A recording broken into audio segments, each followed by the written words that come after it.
Uh, I'm very excited to welcome all of you here, and thanks again for just making all your, how can I say, opportunities to come here. Thanks a lot.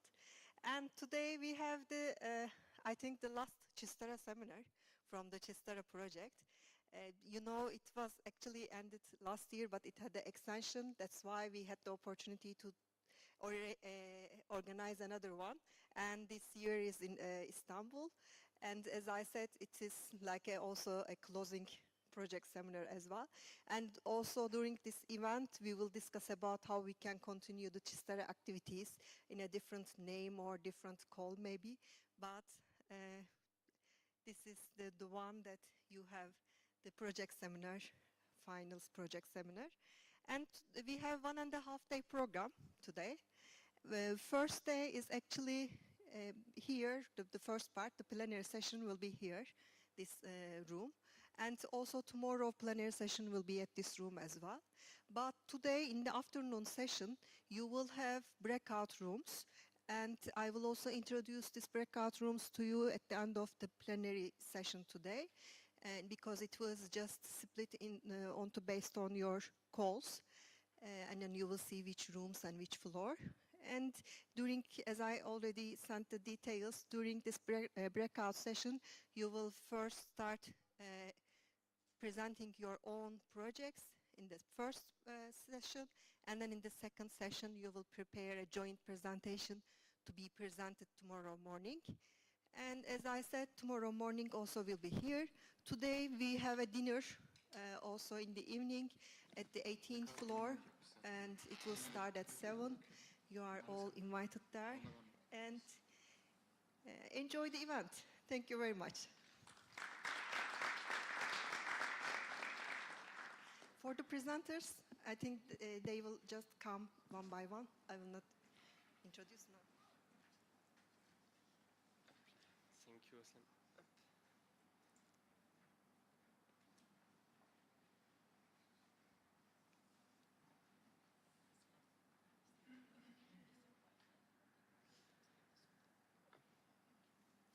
Thank you, Osam. Thank you.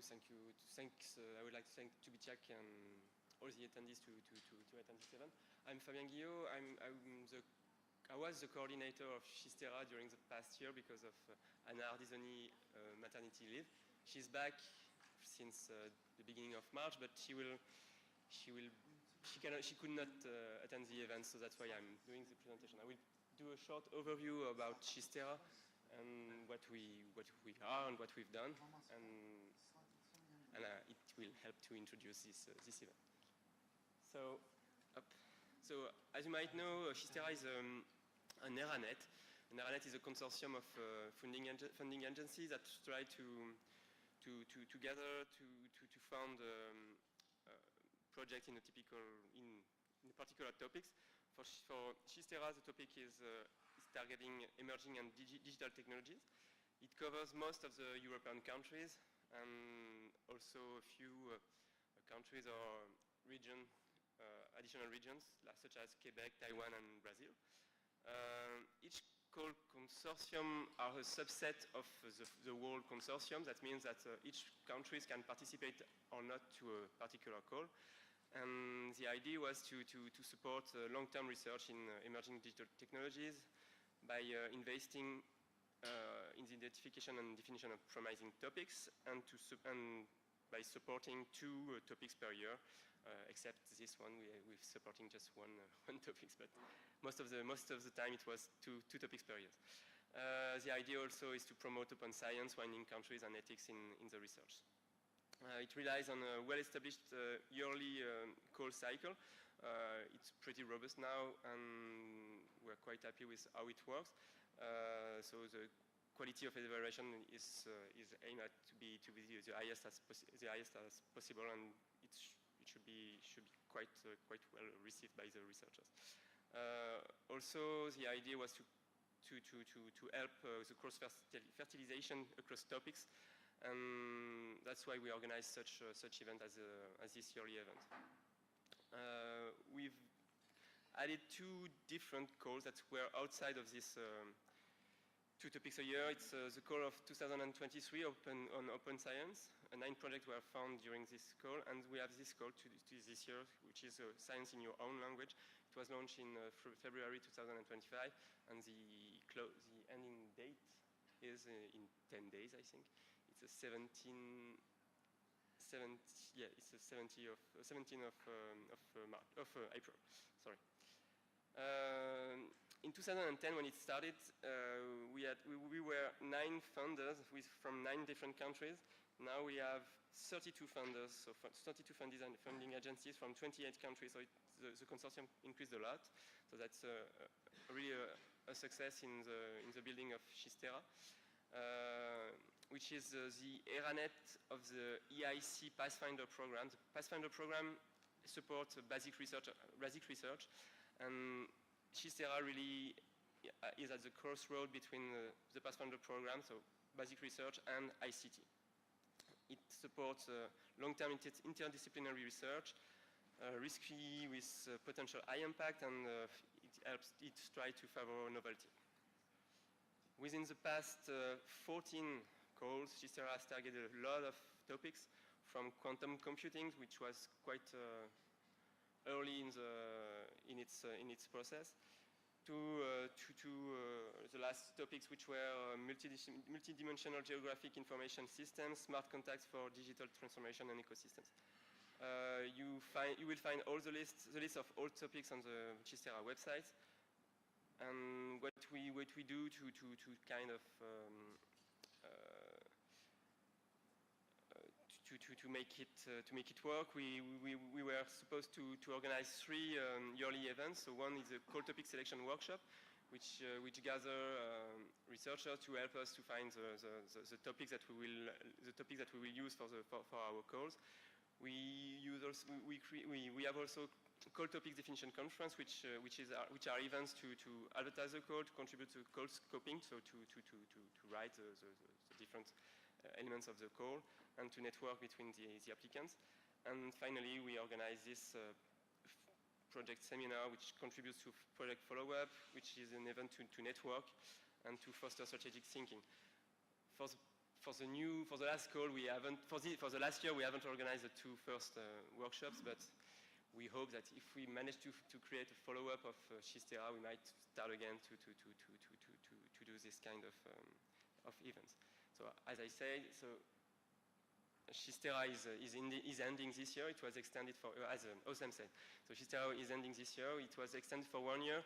We are still trying to figure if we will manage to find the right instrument to continue the action, but we hope we manage to find a way, because as I said previously, 32 funding agencies in 28 countries working together. It would be a bit of a pity to lose this momentum. CHIST-ERA also tried from the beginning to involve winding countries in its actions to spread excellence. CHIST-ERA, the funding instruments of collaborative projects, can be instrumental to open well-established non-winding countries research networks to most talented researchers in the winding countries, and to enrich the European scientific and technology landscape with varied perspective and scientific and technology challenges to tackle. The supporting measure were to put a selection criteria to prioritize projects with winding countries in case of ex-aequo project during the evaluation process, to disseminate call opportunities via dedicated communication like info days, matchmaking events, to use a partner search tool to help those countries to find partners in the upcoming calls, and to grant additional funding when the coordinator is from a winding country. More information about that is on the CHIST-ERA website also. And finally, we try to help to make the project seen by most of the people. We have put augmented project fact sheet on the CHIST-ERA website, which should be able, on which you should be able to show main results, key exploitable results, and publication in open access.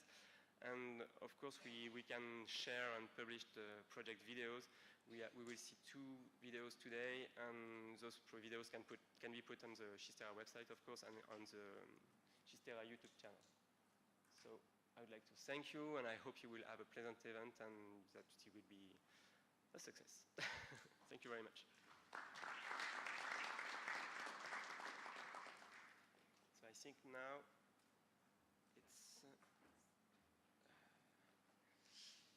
it's Ahmad times. Ahmad time. That was too fast. Too fast. I'm sorry. You said that you need more time, so. Okay.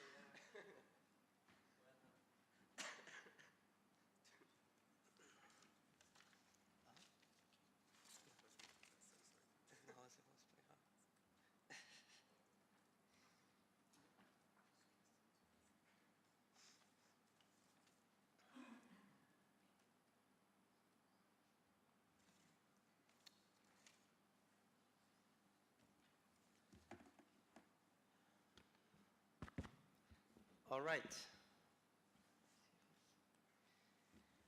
We heard you. In the past years, CHIST-ERA has been constantly engaging with you to understand your needs, the challenges you're facing, and your expectations. And of course, implementing the necessary measures to support you correspondingly. Open science is of course a vector of excellence. It is good science. It is excellent science. A few years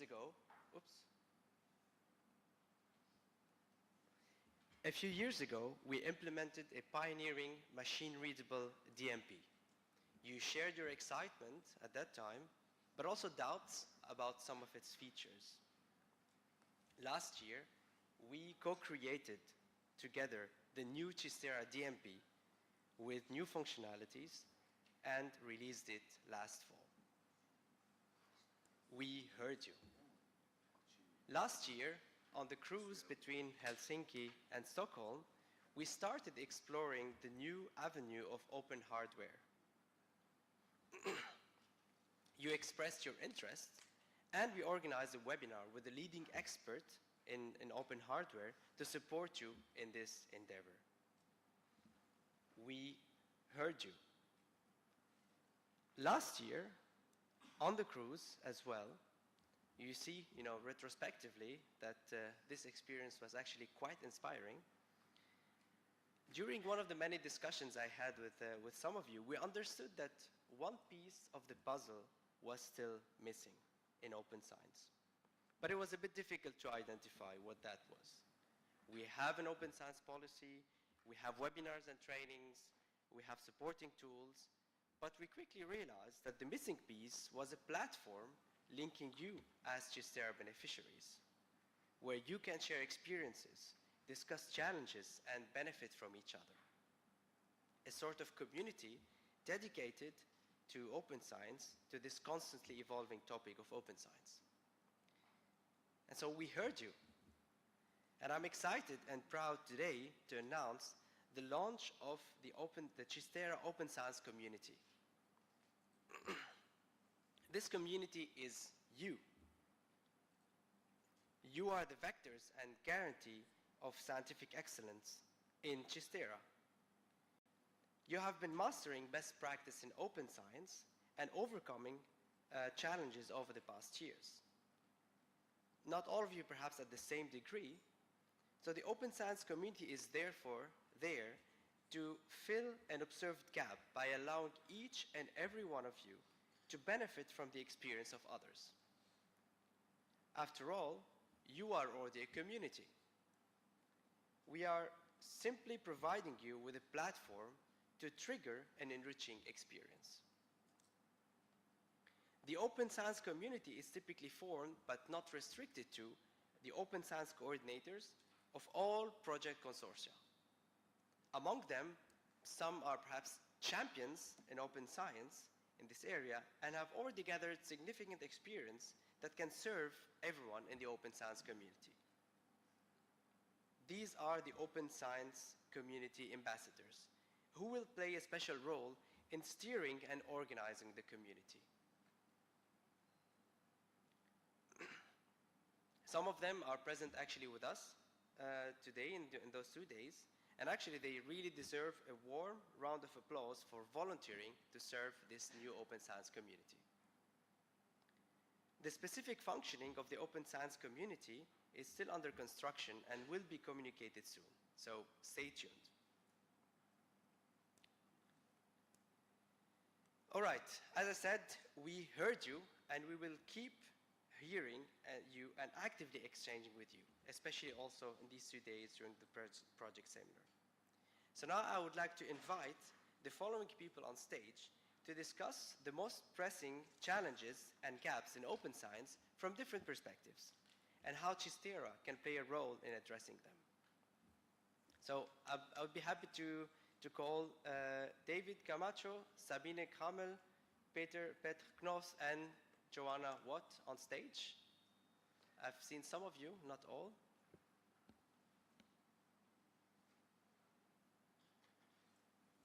Yes, they deserve a warm applause.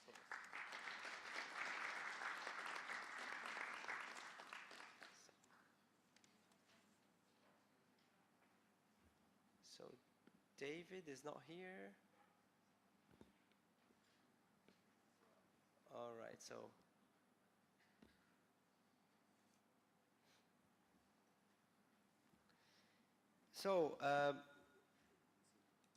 first of all, Sabine Kramel, she's a senior researcher at the CNRS Laboratoire de Physique Subatomique et de Cosmologie in Grenoble, in France. She is the leading expert in theoretical particle physics and represents the project OpenMap from the call Open Research Data, in which she is the Open Science Coordinator. She has also agreed to be one of the Open Science Ambassadors. And we have Peter Knoth, who was a professor of data science at the Knowledge Media Institute of the Open University in the UK. He's an expert in natural language processing, data mining, but also in open science. He is the founder and head of CORE, which is a large non-profit full-text indexing system for open access papers with millions of monthly active users. He represents the project SOFAIR from the call Open Research Data. And last but not least, we have Joanna Watt, a senior portfolio manager at, we have David, at the Engineering and Physical Sciences Research Council, EPSRC, in the UK. She has a background in organic chemistry and has been an active member in the CHIST-ERA Open Science team since 2023 or 22? 23, exactly. And so she represents UKRI and who's a funder in CHIST-ERA.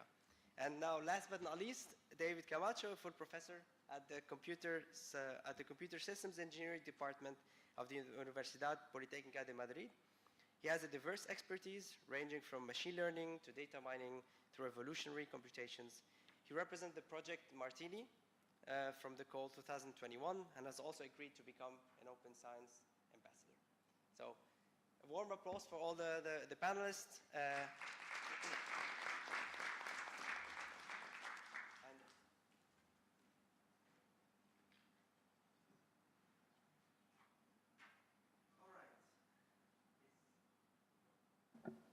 All right, so, the microphone is working. Right, so the format is very simple. So we'll be having a discussion on general challenges and gaps in open science and from different perspectives. You're also free to intervene if you have some questions or if you totally disagree with something, just raise your hand and you can intervene. And then at the end, hopefully we'll have also some time for you to ask questions to all the panelists if you'd like to. All right, so first of all, to start, maybe with you, David, you're perhaps, you're from the call 2021. You've been perhaps one of the most present here in CHIST-ERA as a project beneficiary. And so, from your personal perspective, what do you think are the most important gaps today to the realization of open science best practices, and how could they be addressed from your personal perspective? Okay, thank you very much. Sorry to be not late, but very close. So the traffic here in Istanbul is not super fantastic. So what's my idea or my perspective about open science today? So now, after the great advances on LLMs, right, like DeepSeek or ChatGPT, etc., etc. And as editor-in-chief of a journal that is indexed in the Journal Citation report, so my experience is that every day is more and more difficult to access, especially to data, right? To public data, to be sure that the results from the different researchers from the different research groups can be reproduced by third parties. So sometimes you can find the repositories like GitHub or any other kind of repository, open repositories, the models. But sometimes it's absolutely impossible to reproduce the experiments. So when you try to ask for a researcher, okay, your model looks excellent or looks very great, so this is like very promising or model, so can I use or repeat or reproduce your experience? And they say no. So the data is not open, so you cannot access to the data. So now it's even more difficult from my perspective to access to the data, especially if you are currently working with social network, right? The social networks is like the death. So I think so I have worked for 15 years in social network analysis, but now it is not very clear how we are going to work with social network data. It's absolutely impossible. Maybe if you have like in your pocket $1 million, so we can give this $1 million to our very good friend Elon Musk to give access to the data to build our graphs and to reproduce our experiments. So now it's very usual that we can publish openly, we can publish our models, so you can find like 400 models from our current Martini project that you can download, of course, and you can try. But when you try to access to the data to reproduce, sometimes it's very difficult. You know about GDPR, etc., etc. So this is a little bit confused because in the past it was not very difficult to access to the data. It was more difficult to access to the models, and now it's the opposite. That's my impression. Oh, interesting. Reproducibility. That's definitely a challenge. Perhaps, I know you have a take on the topic, Sabine, on reproducibility, or how do you handle these challenges that were raised by David? No, this is okay. Good. So, well, specifically on this topic on reproducibility of machine-learned models, of course, there's the challenge of having not only the model, but also the training data accessible, because you want to reproduce, not only to rerun your model and reuse the model, but actually reproduce the model. That's one of the big challenges. But beyond that, I think there's still a big need in in the large scientific community for actual community recognition of open science. So, for example, in my domain of particle physics, quite often, I mean, we are pushed to publish. The PhD students, they need to finish within 3 years, like for everybody else, but there's a lot of pressure just to finish analysis, to publish them in some journal and then go on to the next job. There's very little community support for actually making things open and well documented. So there needs to be, to my mind, a real recognition of the effort of pursuing good practices in open science. And there needs to be the appropriate support from funding agencies as well. Because if there's not the pressure from funding agencies, nothing will happen. That's the experience from my point of view. Yeah. And also for career development, I mean, a good effort for making things open and reusable needs to have some recognition also in the career path. Otherwise, it's a dead end for young people. True.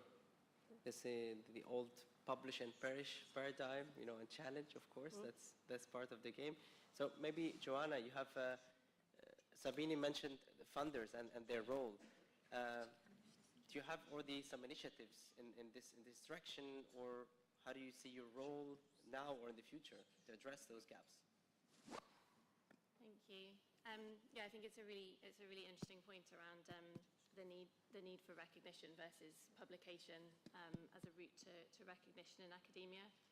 I think as a funder, we obviously have the opportunity to introduce policy, and certainly our reach is very wide. So we find when we introduce policy, then the institutions that we support, their policies often reflect that. So we kind of have an opportunity there to make open science higher up our agenda and therefore influence what the expectations are on the academic community. We also have the opportunity to make it part of our evaluation criteria when we're looking at that recognition, not just evaluating publications themselves, but the openness of the science and making that a metric that we use. In the UK, we do measure openness as part of our research excellence framework, which is how we judge kind of universities and their standing. And so we do include open science in that, but I'm sure there's opportunities to do more. I think as a funder, we can also fund relevant research and initiatives. For example, sort of opportunities for sharing software platforms, funding platforms, so that there are more places where people can make their research open. So yeah, those are a few ideas. Right, thank you. Maybe to Petr, do you perceive this in the same way, or maybe you have already some initiatives in mind? I'd like to elaborate maybe on a couple of things that were said by all of the previous speakers. First of all, on this aspect of reproducibility, it is, of course, a lot more challenging these days to conduct experiments in a reproducible way than it was before the large language models revolution. The large language models mean, for instance, in the field where I am based, natural language processing, like 10 years ago, it was completely possible, to package a nice research paper with a nice data set and with the model. But now the models which are being tested are becoming too big, basically. You can't really package them. You can't really rerun the experiments with exactly the same results. And effectively the solutions, the infrastructure for doesn't support it. So it's like laughable, almost that a researcher who would experiment with all sorts of large language models and would like to, let's say, compare them, would actually then deposit those models into an archive. Such archive just doesn't exist, basically. So we just don't have that sort of infrastructure, and we need to find a way through it. And then on your point, Sabine, I really enjoyed this point because I think that everything starts actually with incentives, basically. Everything starts with incentives for researchers and how they behave and so on. And I think there's very little focus on changing, funders can't change this alone. They can do a lot of stuff, but they can't change institutions. And as long as institutions will continue promoting people purely based on where they publish, then we're not going to move forward, basically. We need to kind of dissociate it. We need to reward people based on what they publish, and it shouldn't be just the publication that counts. It should be the software that counts. There needs to be recognition for people who create research software. There needs to be recognition for people who create research data. So all these three elements, data, research software, need to play a role, need to be recognized. And finally, this is just, I think, something that I feel is very important. I think this is one thing that really UKRI, for instance, gets right, which is that we need more funding for green open access infrastructure. I see so much, basically, funding being channeled towards the publishers to improve their private commercial systems, which they can then very well sell back to us with a 40% profit margin, basically. And this continues, huge amounts of money, APC funding, and so on goes to the publishers. And I think this is really a problem. And then the publishers to say, oh yeah, but your green open access infrastructure isn't as good.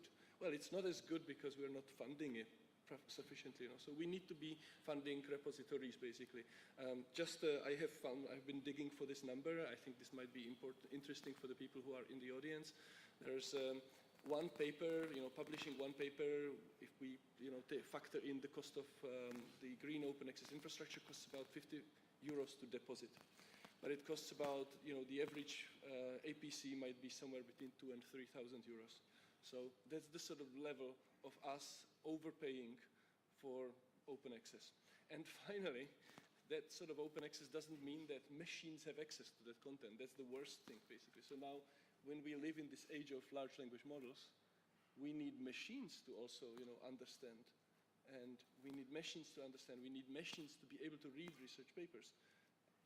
And the publishers will then sell it back again to those companies that actually build these. So it's not even a double dipping, it's triple dipping. They dip to the academics, they dip to the companies that build the large language models, and then they also dip to the universities, basically. So very clever business model. We know it's very clever, of course. Yes, go ahead.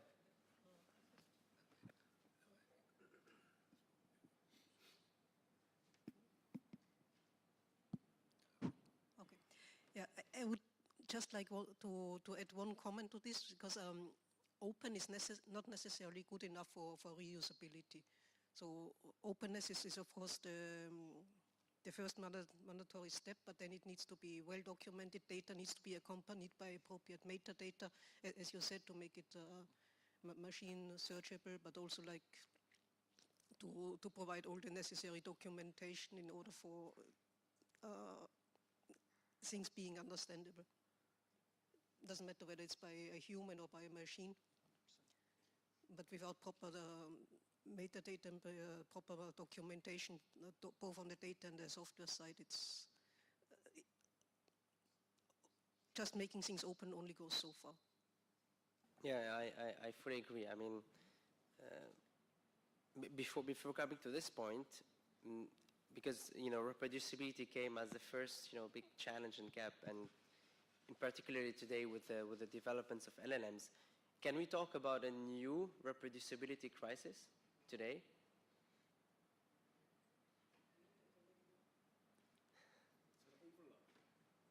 It's an overlapping crisis, right? Basically, like in 2015, there was I guess many people will know this, there was a famous study by Baker.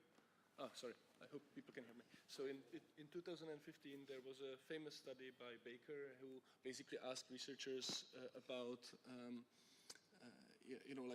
whether they perceived, well, he did a survey of about 1,500 researchers and asked how difficult it was for them to effectively reproduce other people's experiments, and 70% of people said that it was impossible for them to reproduce another. They tried, and it was difficult for them, or impossible to reproduce other scientists' experiments. But they also reported that 50% had an issue of reproducing even their own experiments, basically. And then they were asked, whether they perceived that there was a reproducibility crisis, and many of them said yes, basically. And now, yes, I think the point is, I think the reproducibility crisis is even stronger than it was some time ago, because these days, even people who really make a lot of effort to make their research reproducible might actually fail, because it's so difficult to do so, and they are not supported.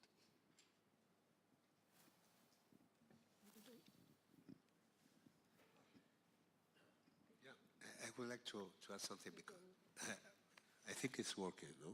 The micro. So when anyone think about incentives or the money, how we are managing or handling the money for science, this is about the business of science. So there is a huge business related to the science, and depends always, of course, on the application domain. It's not the same if you are trying to work in physics or in medicine or in social networks. So the data is money. So finally, depends on our academic careers, because maybe we are very young, all of the attendees are very young, and maybe they want to be promoted to full professors or something like this, so you need to publish your papers, etc., etc. But this is not really a problem if you think about open science. So you can publish a lot and publish very good science, and put your data, your results, and your experiments open for the community. This is not a problem. The main problem sometimes is regarding or related to the okay, how we are investing our money, how we are investing of, I'm planning to generate some patents, right, to be maybe rich, or I need to employ a lot of money, or I have some restrictions or some constraints regarding the data about people or about the GDPR, about our laws, etc., etc. So it's a huge problem because every day it's more and more difficult to show something to the community and take my results and reproduce and please improve my results and by the way cite my work, etc., etc. But this is, I don't know if there is a solution. Maybe the solution comes from the policymakers, from our politicians. So they should employ, so they have the tools to change something and to say, okay, you are a physicist or you are a chemistry or you are an engineer. So, okay, we will assess your results using other metrics. This is about what kind of metrics are you currently using for assess your results. If your metric is just you have published 9 papers in Q1s in the first quartile journals, it's all. So you don't need to think about open science. But if the metrics comes or are changing and someone in your institution, in your government, for your promotion, because finally most of the people are thinking always about the promotion, about your career. Okay, you need to publish in science or in nature, that's very good, but where are your results? And these results are reproducible or not. So this is like how to change the business model. I mean, talking about business model and the data propriety, one can of course argue that publicly funded research should be public property. Quite simply. But there's another aspect to this, that open science really doesn't come for free. It's a lot of effort to actually make things open in a proper way. Yeah. I mean, it takes an effort, it takes person power, a lot of time. So it's something that needs resources, quite simply. And there's also the question of software stability. Because especially in the domain of machine learning, I mean, the domain is, but also in other fields. I mean, just the computing technology is developing so fast that your Python model from half a year ago may not run on the next release. So whenever doing some sort of preservation effort, it's really important to ensure long-term stability. Absolutely agree. I just wanted to elaborate on something that actually follows from this conversation. I started in my just a couple of minutes ago, but didn't finish.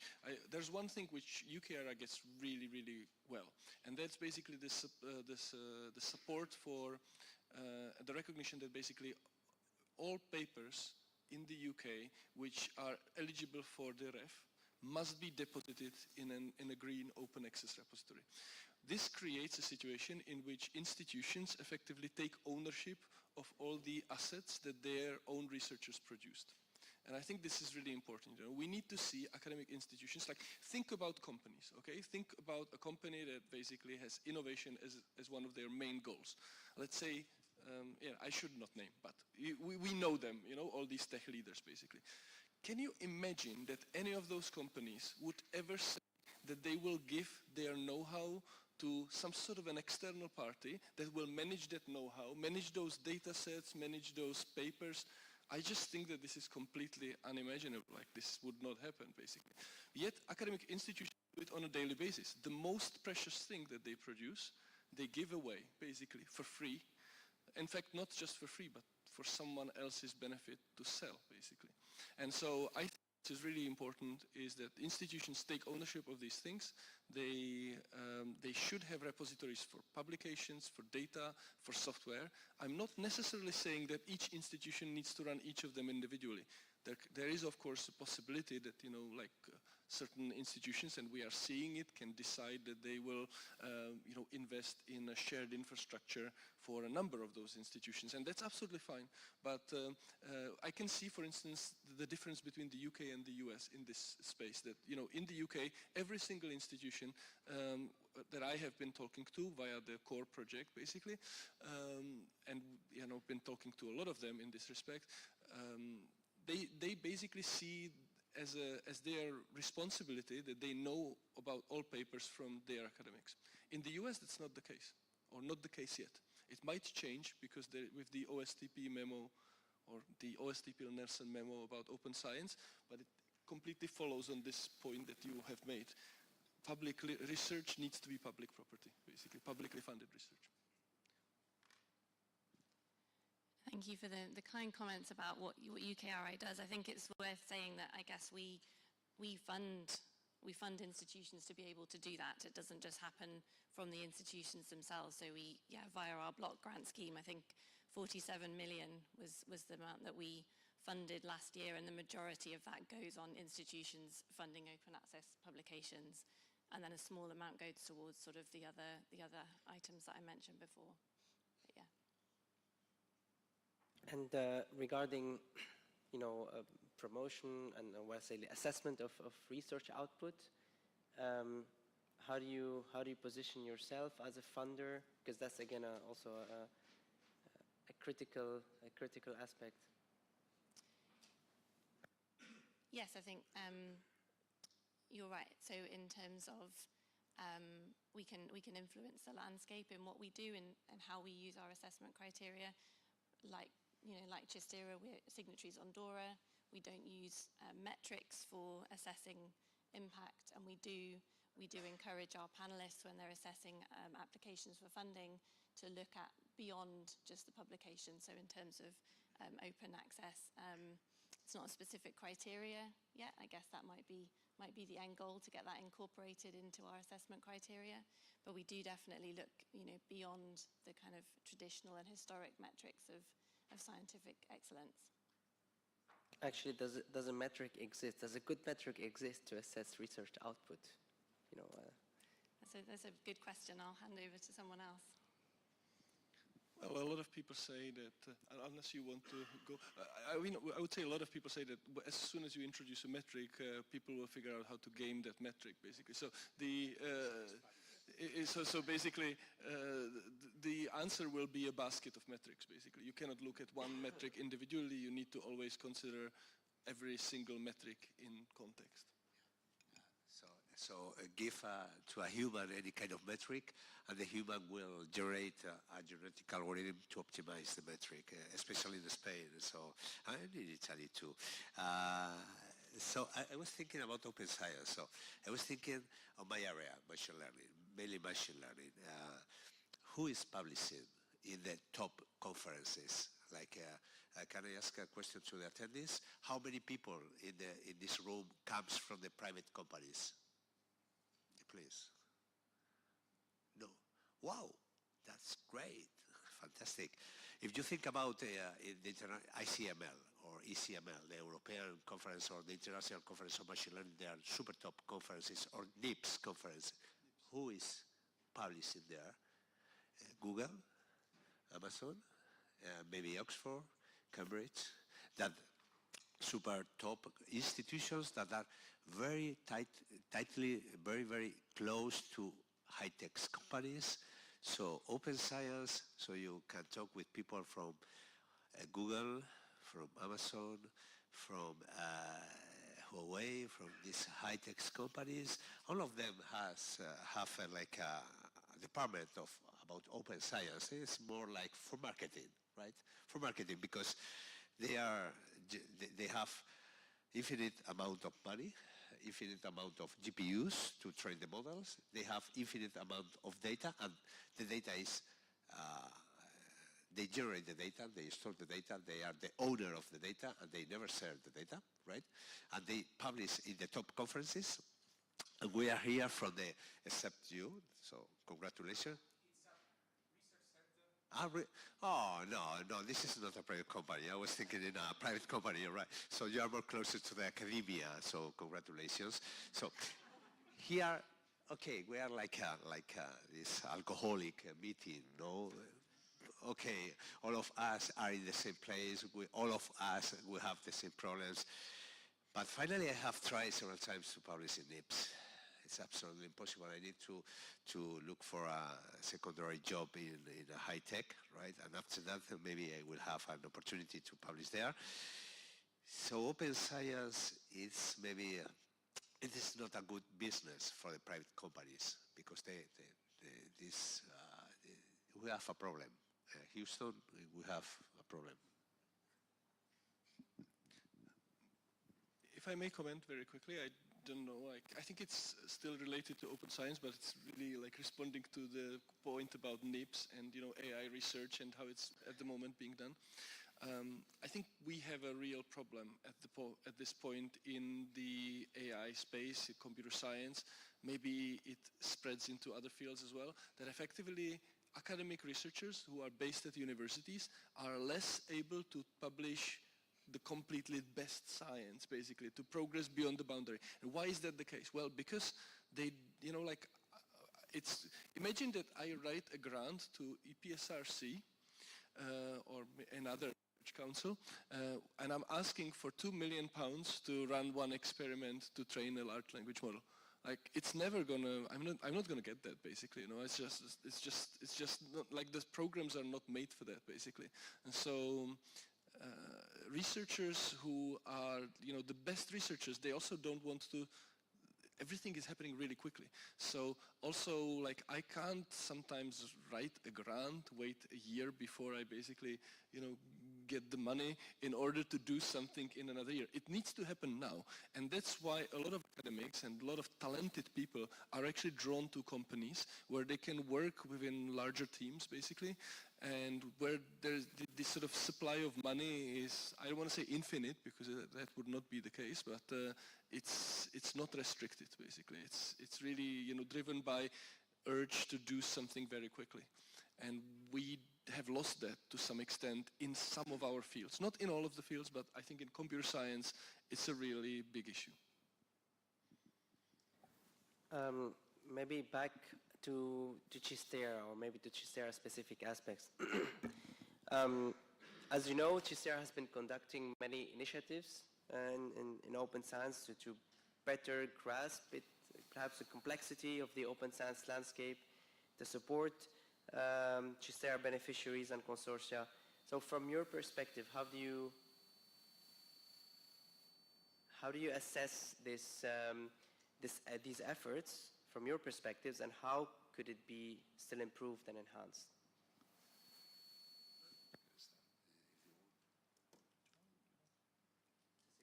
A bit, yeah, more from your perspective first, perhaps as beneficiaries, as projects.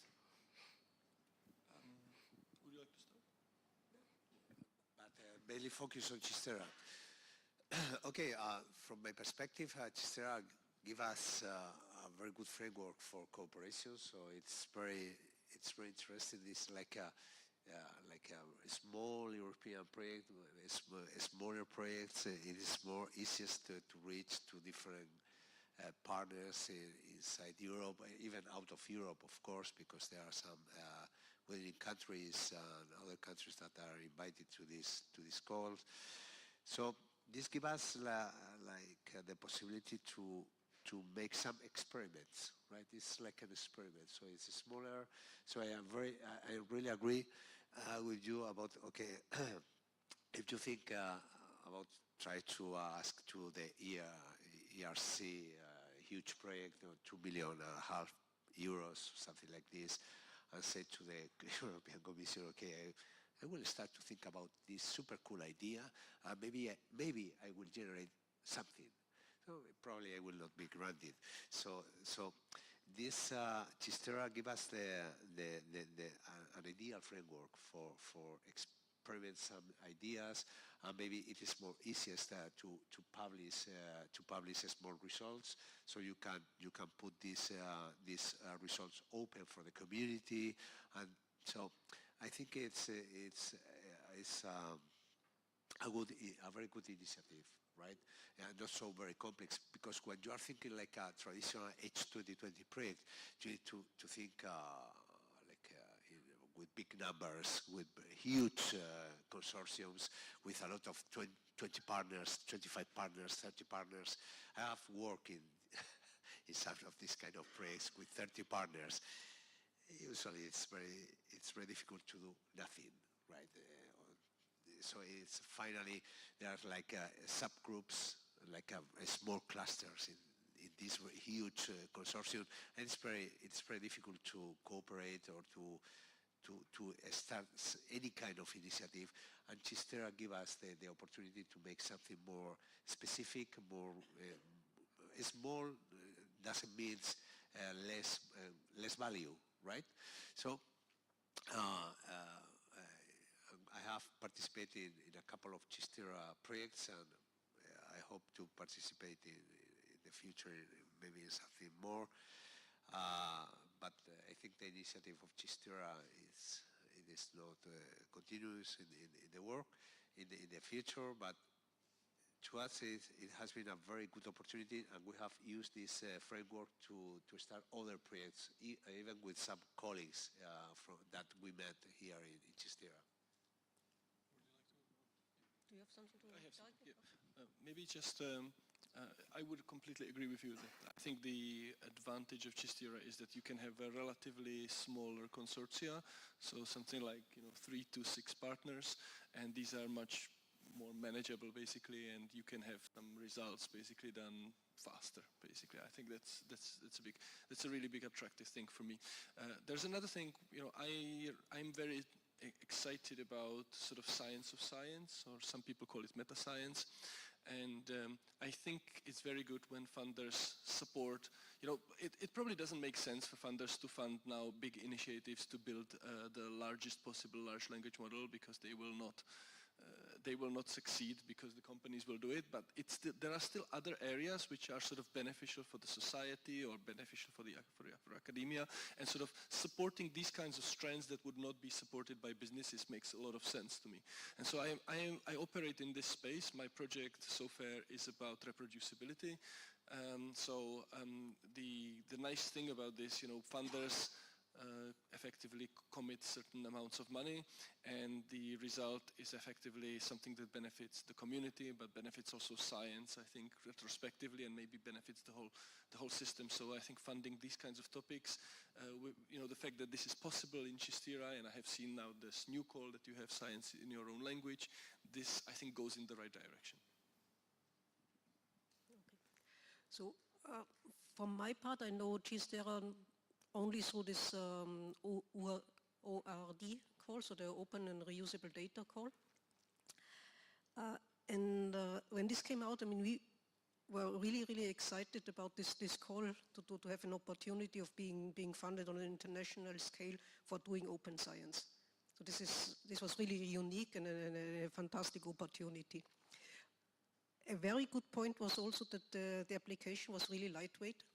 So not too cumbersome. You didn't have to light a blue from the sky, because it was really what was asked was a scientific project with clear deliverables and just down to the earth facts, which is very different from an ERC application. So that was very, very much appreciated from our point.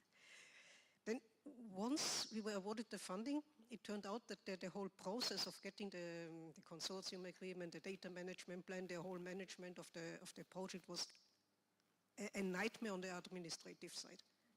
And it still is, and I think this is something that really should be improved.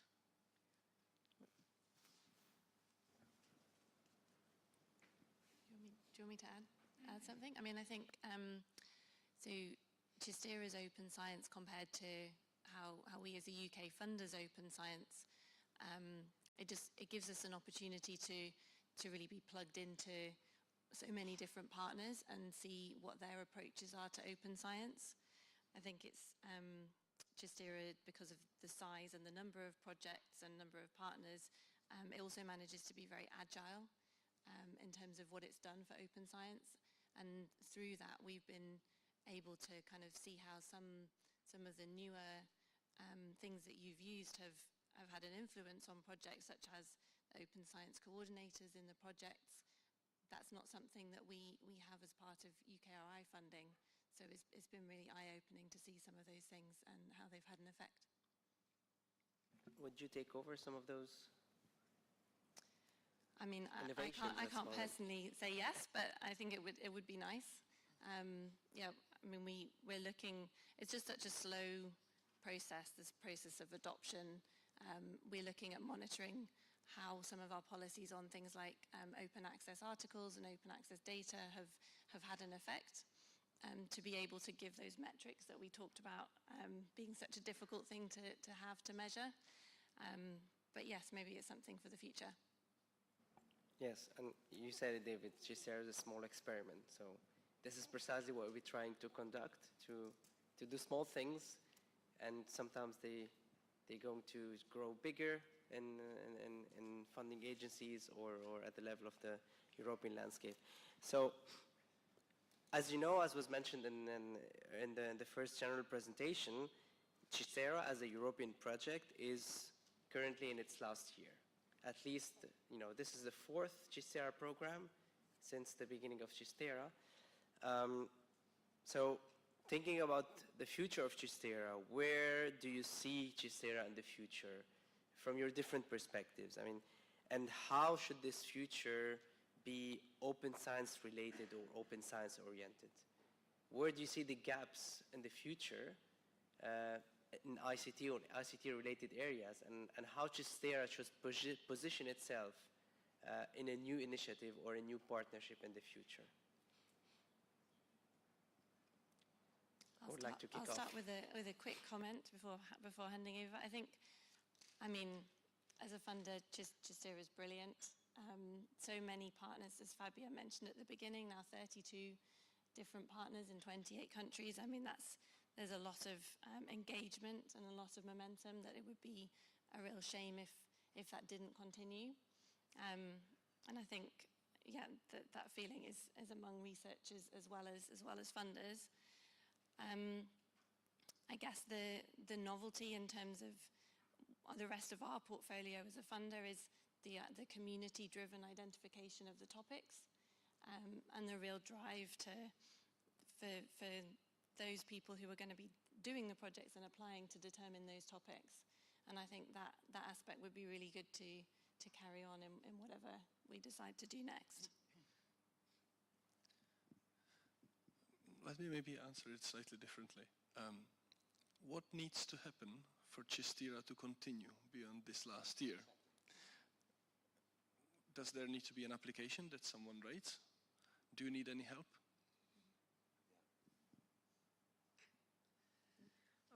Yes. Okay, I like to follow up on what you said. I think it's a fantastic initiative, and it's will be great if it can continue, because it's really unique as a funding consortium of funding bodies, basically. But what would be awesome is if the processes could be simplified, like, because every funding agency has its own rules, and then there come the CHIST-ERA rules on top of it. So this makes for small projects that usually ask for 2 years, if you already need half a year just to get started, because all of the administrative hurdles, of course, you have less impact in the end with the science that you can do. So if this whole process could be simplified, it would be very, very beneficial. And another aspect might be to make CHIST-ERA a bit more widely known. More widely known. At least in my field, and we said, oh, we have a CHIST-ERA project, we have this open web consortium. Everybody says, oh, what the heck is CHIST-ERA? And it's a pity, because it's a fantastic initiative. Yes, I absolutely agree. I was thinking my first CHIST-ERA project was like, I think on 2017, like 7 years ago, maybe. And I have, after that, I have been able to secure 20 or 22 projects, right? So it has been very, and on the core of these new projects has been more or less, with more or less intensive CHIST-ERA. So the framework give me the opportunity to meet a lot of people, a lot of different partners, not even from Europe, even from out of Europe. That's very important, and give me the opportunity to generate something small and make bigger later. So the initiative is great. Now your new call is open science in your own language, so that's perfect. Yeah. Okay, but this is the new call, right? So it is related to open science and language LLMs, machine translation, etc., etc. So this gives to the community the opportunity to make something new in a small environment, and you can grow up later. So I think the initiative is great and should be maintained during the time. That's my impression, because I have obtained a lot of very excellent results. And if I want to maintain the open science environment inside my research group, I need from this kind of initiatives, right? Because CHIST-ERA give us like, I need to fight with my research agency, but it's not very difficult because I maintain different projects with my local research agency, and the management with CHIST-ERA network is not very complicated at all, so it's very easy. So it is not like an H2020 project that sometimes is a little bit crazy, the bureaucracy, right? So this kind of initiative should be maintained and exploited, right? And try to promote other kind of initiatives like CHIST-ERA. It's a very good idea. Maybe just a very quick reflection. This is completely subjective. I always, like mentally, I have a ranking in my mind of funders based on like €1 is worth X amount of my ability to do something. And that thing is really closely related to bureaucracy sort of imposed by a particular funder. And so for me, for instance, the European Commission is actually not performing very well, because like for €1 of funding, I need to conduct a huge amount of bureaucracy. Then I have, for instance, on the other side of the spectrum, I have some other funders. CHIST-ERA is fairly well positioned in that space, I can guarantee, basically. But also, like for instance, like when you get funding from commercial partners, it's usually you can focus more on the work. So for every £1 or €1 spent, you get actually more output. And I think for researchers, it should not be underestimated that for researchers are driven by their ability to actually do something. And so they don't want the bureaucracy, they want the ability to focus. And I think that CHIST-ERA is also not particularly bad in this space, although I must say that I think some of the initiatives to introduce certain systems basically have not been particularly successful and could have been more successful. But in general, I think the overall I've been feeling like, yes, the application hasn't been too onerous, and I think this sort of there is a drive to in CHIST-ERA, I think, to be able to do a good amount of work for the resources that are available, and I think that's really important, and I really appreciate this. Yes, thank you. So essentially, continue as we're doing, improve a few things to reduce bureaucracy when necessary. But so there's also, of course, the question of whether we continue in this bottom-up process in general in ICT and related fields, or do we focus within our scale, on more specific topics? It could be data management, could be other aspects where some research is still needed. What do you think? How do you think CHIST-ERA should position itself in the future in this regard? I mean, continue on the same path, specialize a little bit more, stay general in the science, its funding, and then carry on policy work in parallel and measures to support open science. Where do you see the needs, in a sense, and in the European landscape in particular? I will just kick this off. I will say that it would be really nice to be able to, with your focus on open science, it would be really nice if CHIST-ERA could position itself as someone who funds the open science infrastructure. Supporting it, something that doesn't only allow projects to build something, but also to continue that something. Because we are seeing across a lot of funders, that's another really common thing. Everyone wants to fund a new project. Very few people want to fund, or very few organizations and funders want to fund continuation of something that is already good and existing. Yeah, I 100% prescribe to that. And I think there's a big value also in being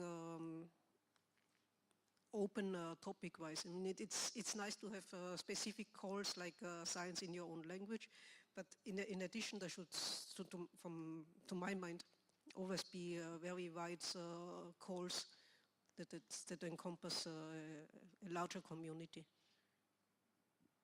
Specifically in the direction of open science. I mean, open science concerns everybody. Yeah, I absolutely agree. If you're thinking about open science, okay, so try to promote these initiatives that finally are focused on open science, right? So it is not very difficult. Science in your own language, okay, but what will be your outcomes from your main projects? I'm very happy about these specific targets or specific calls of CHIST-ERA. I think it's very positive. So I have worked in online social networks, but I have worked in the application of AI, of machine learning into industry. So they're very, very interesting. But finally, I feel that when I need to complete my final reports, not just for CHIST-ERA, for my own research agency. So it is just like a summary of publications. So take a look to my conferences publications, journal publications, and my new projects. That's all. But what about, of course, we try always to publish data sets. Not always it's very easy to publish data sets.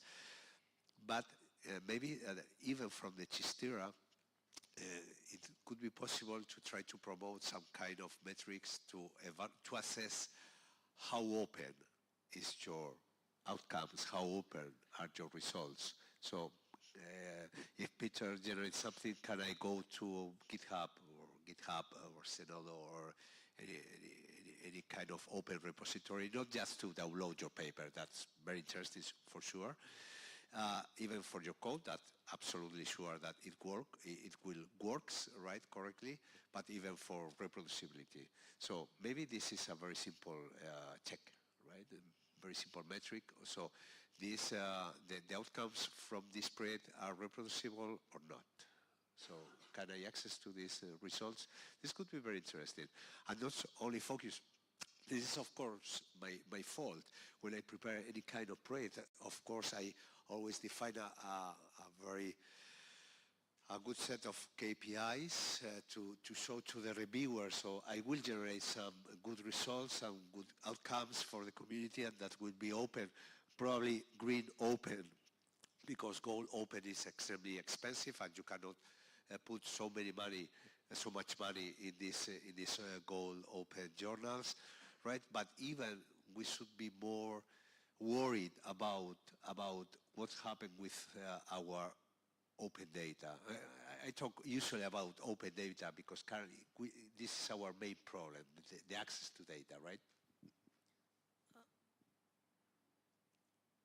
Actually, I have a question in this regard. I mean, you're talking about green open access, gold open access and all that, but there are science-driven journals like SciPost, for example, that are completely open, that are run by scientists. The funding consortium is completely non-profit. Why don't we exploit more of that? I mean, if CHIST-ERA, for example, could make a push of promoting more these kinds of journals, this might also be interesting. So this is really very much my field because I run a core which indexes, both open access repositories and open access journals, basically.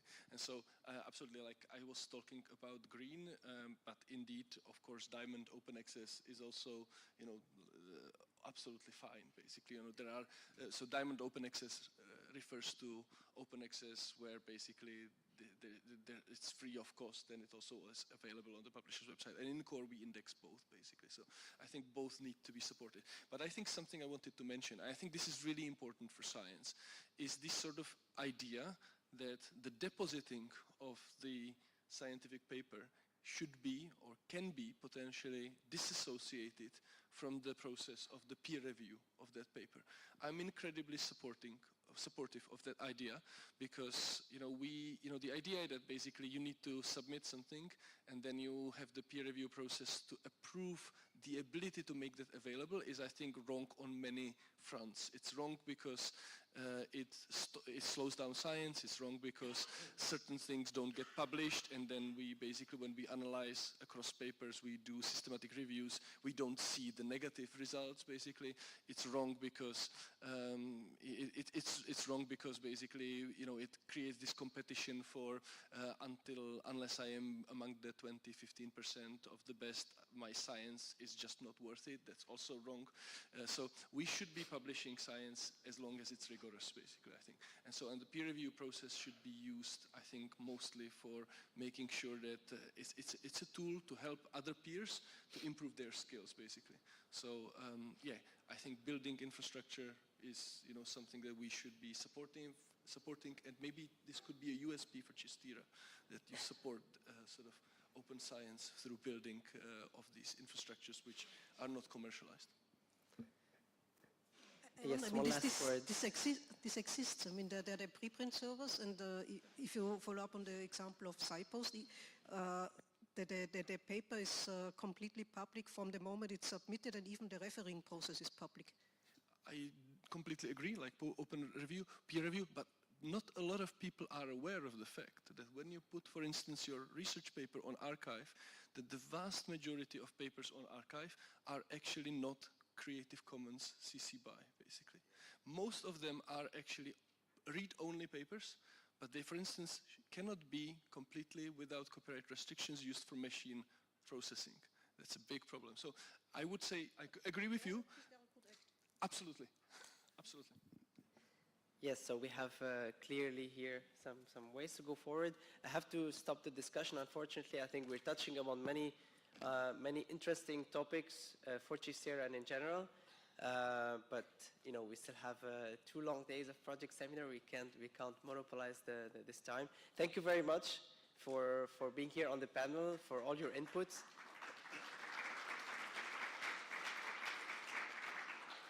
I think we had great inputs from all of you that will help us all here look into the future and at least steering future initiatives. Thank you again. Thank you.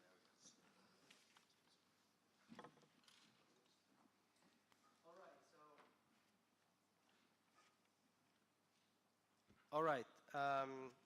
So just to conclude very quickly.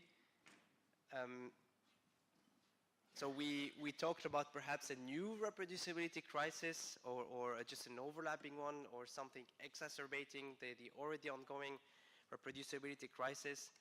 Open is not good enough for reproducibility. Of course, we need fair, the fair principles to be implemented.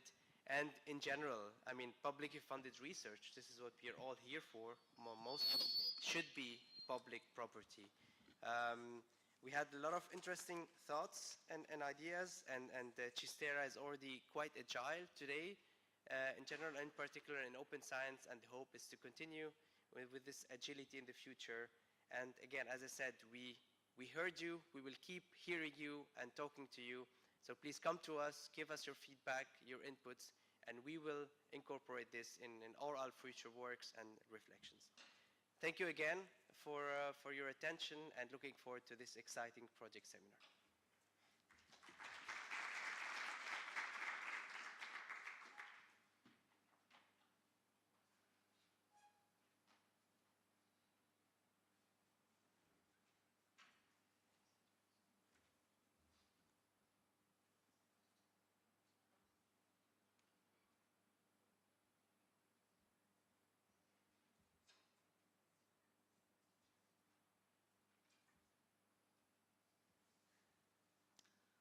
Okay, that was a very lovely discussion. So good morning, everybody. My name is Magdalena, and now I will talk briefly about exploitation of research results, which unfortunately some of you might see as more administrative work from us. Later in the afternoon, during your presentations, you will see that there is a part in the presentation slides that talks about technology transfer. Why technology transfer? How to bring your innovative ideas and the results of your research, make it into like a products or services for users. When we look into CHIST-ERA, it uniquely supports future and emerging technologies research, which doesn't really go well with technology transfer. Why? Because in general, industry participation in CHIST-ERA is rather low. Commercialization is never very foreseen, and the target end user is mostly academia, so it must be very problematic to have this technology transfer. However, in CHIST-ERA, we really try to motivate you so you focus on the possible exploitation in the sense of commercialization of your results.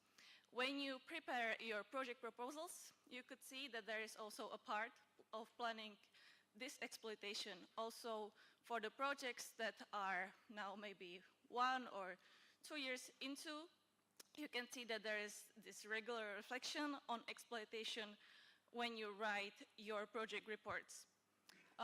Also, after 3 years after your project will end, you will need to submit final exploitation report. And as I already mentioned today during the presentation, you will also focus on the possible exploitation and the technology transfer. So, 3 years after your project will end, you will be contacted, probably by me, to submit the exploitation report, which will be later forwarded to CHIST-ERA and all the funders, so we can process this information and think of the future next step, how to help you with the commercialization of your results. It's necessary to get this report from you because it will really help us. And even if you, in some cases, you don't have any commercialization of your research, it doesn't really matter. What we need to know is if there is some, or if there wasn't any, and why. When you think of this exploitation, what sometimes happens that some projects might confuse dissemination and exploitation. So when we talk about dissemination, it's just basically finishing the project according to your plan. But in the case of exploitation, we need to focus on the commercialization. So if you write, for example, this is what one project submitted. The different scientific works have been submitted and published accordingly to the exploitation plan. This only tells us that the project has been finished. It doesn't give us any additional value when it comes to commercialization of your results. So in the case that you are interested of seeing how this report looks like, you can go on the website and you can see it in there. You can also download it as a Word template, but as I said, it will be needed to submit it 3 years after you finish your project, so there's no hurry to do it now. When we look at this exploitation report, what we can see, I would point out main exploitable results, target and user, maybe further steps to achieve this exploitation. What are the barriers to your exploitation?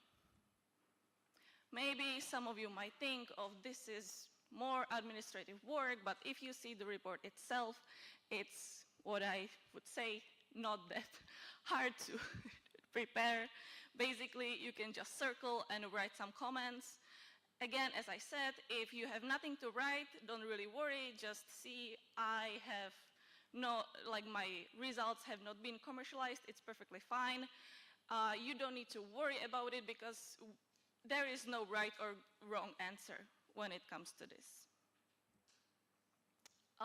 Now, when we look to some collected advices from projects that already did it, so what you can do in the case of your better commercialization, you can look into the follow-up calls from the European Innovation Council, which will have another session after the coffee break that might help you to proceed with your project and then maybe potentially have more success and possible commercialization.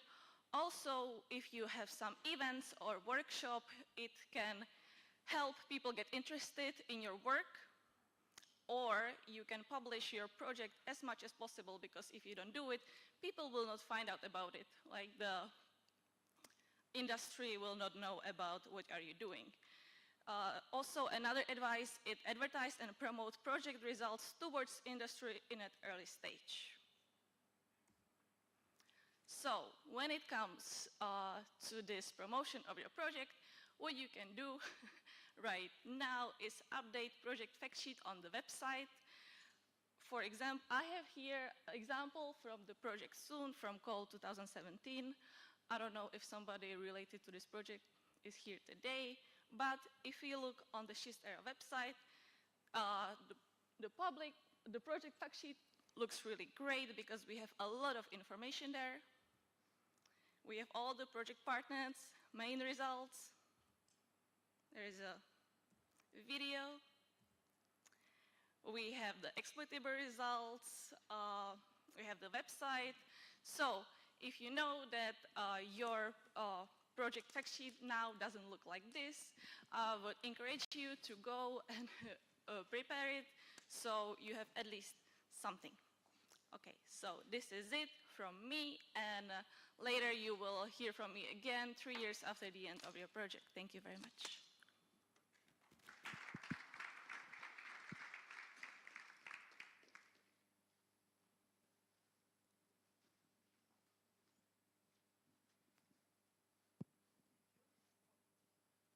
Thank you for all speakers. And now it's time for coffee break. We have half an hour, and 11 o'clock we will start the new session. Thank you.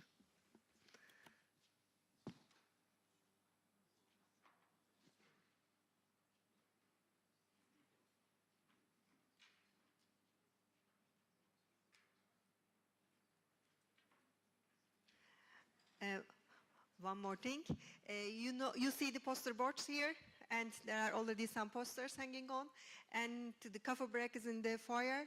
You can take your coffee and tea and then walk around the posters, and there are also 2 tables there for demo. There are 2 projects which would like to do the demo as well, and it's an interactive session and networking one. Just enjoy it. Thank you.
second part of this morning session. Actually, what I realized that I haven't introduced myself when I was welcoming you in the beginning.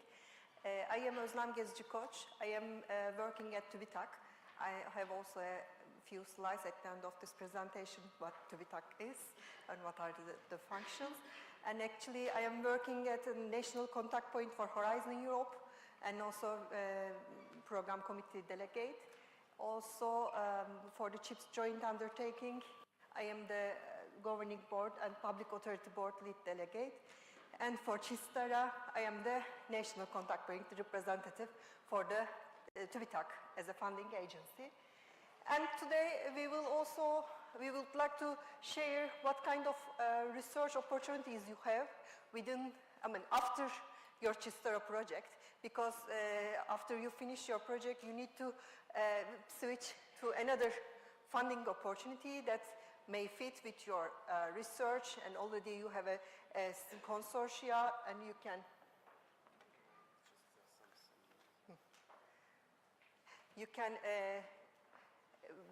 also, how can I say, broaden your consortia, and you can go for more research project. And I would like to give you these opportunities. And within this slide, I will first start with what is after showing you the general scheme of Horizon Europe, and I will mainly focus on the cluster for the digital part, because since CHIST-ERA is an ICT-related projects, we thought that digital part is more suitable to just talk about. And then there are digital partnerships, which also have some separate work programs, and you can go over that. I will introduce them. These, especially the CHIPS joint undertaking and the SNS joint undertaking. And finally, I will talk a bit about the Digital Europe program and the complementary part with Horizon Europe and the differences with the Horizon Europe. And Horizon Europe program is a very huge program. It's 95 billion euro in total for 7 years. And actually, there are some, I don't want to go into very much detail, but there are pillars, and these pillars are specifically like, how can I say, distributed based on like, for the excellent science, you can go for, even for as a one person, as an academician, you can apply for funding in ERC scheme, or in Marie Curie Action.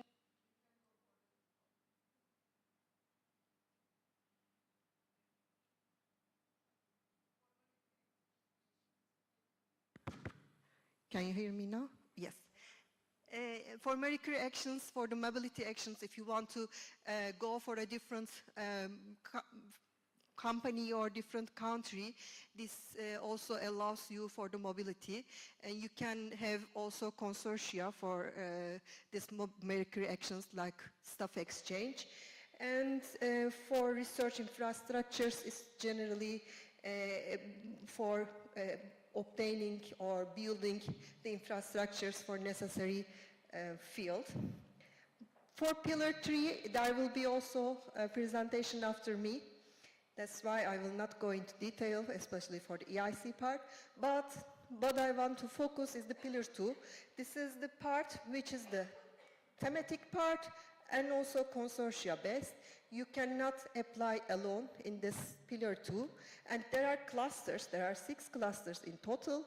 And we will mainly focus on today the 4th cluster, digital, industry, and space. Actually, when you say digital, of course, you cannot really specify one work program, or you cannot go really specification, because it's everywhere, in every field. There are also digital applications in health, in transport, in mobility.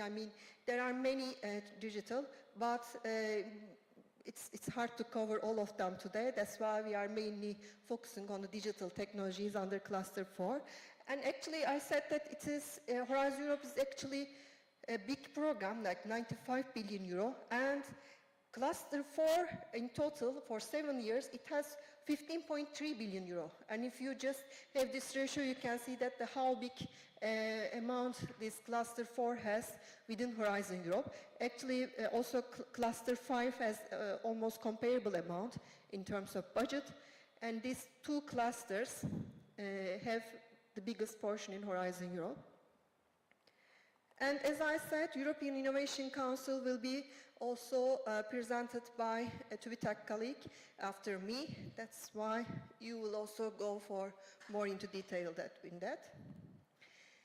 And when you go for the clusters in Horizon Europe, they are mainly also split into destinations. All the clusters are the work program, the structure of the work program is like that.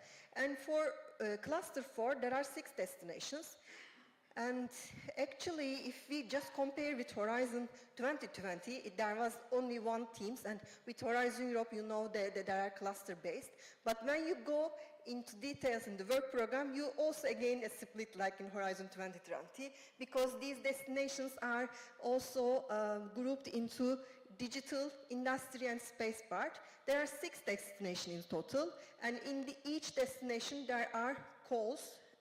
And for digital, there are 3 destinations. We will go for detail of that. For industry, the first 2 destinations are industry, and mainly the twin transition of industry, the raw materials, the critical raw materials, the chemicals, the innovative materials are mainly under these destination. And there is one destination, which is the 5th one, is related with the space-related topics, and all these topics are under this space part. If we talk about all these 6 destinations, there are type of projects for RIA, it means research and innovation. The technological readiness level is about like 3, 4 to 5, 6. And there are also EA innovation action projects, which are the technological levels are like from 4, 5 to 7, 8. And there are also some CSA projects, which are the coordination and support actions. And also these are not the research and research project, but mainly for developing some protocols or standardization or building a network. They are also a lot in these destinations. And as I said, there are 3 destinations, and unluckily, the work program has not been officially shared yet, but it is about to share. For the last news, we heard that it's like the 3rd week of April. It will be pre-announced, officially announced. And before official announcement, I am not allowed to show any details of the work program. That's why I have just general keywords here, what kind of topics will be also under this work program. The destination 3 is mainly based about data, and there will be topics about 3C networks, connected, collaborated computer networks, and for also project developing the AI and generative AI, and also, of course, since it is related with data, there will be topics about data ecosystems and regulatory data sharing.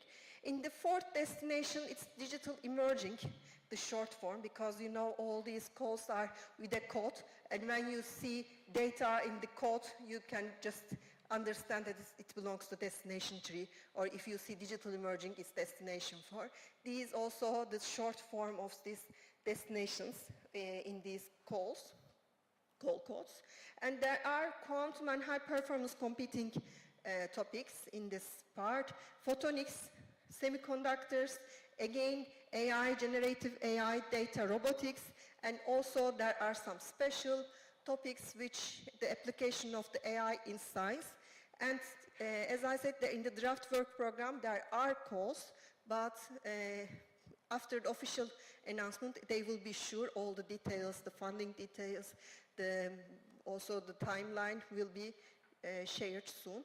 And in the last one, the human, actually this is the destination which belongs to the ethical part of all these digital applications, because when you develop technology, the digital technology, you need to check how it is influencing the society, what are the ethical points.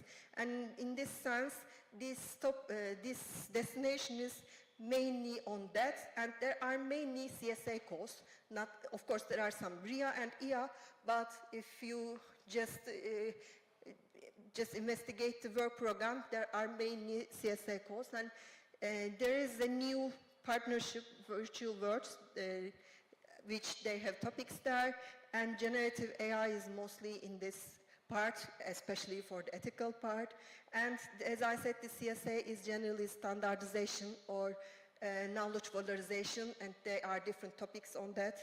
And there is also some calls for promoting international collaboration, because even though there are countries which are associated to Horizon Europe, they can benefit from the Horizon Europe opportunities, but there are some which are not involved Horizon Europe, but still their presence is required if they are good in some technology.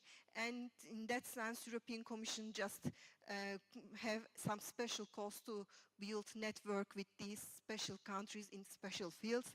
That's why there are also some international collaboration calls in this destination. And I would like to remind you for something. Actually, with Horizon Europe also we have another thing, which is the eligibility issue. There are some articles that restrict the participation of associated countries in some calls. In that sense, especially for associated countries like Turkey, UK, and they need to check first if they are eligible for that call before building a consortium or being involved in any consortia, because there are restrictions. Check the eligibility rules first. And even though there are dates in the draft work program, of course, before it's officially published, it's hard to say that it's for sure.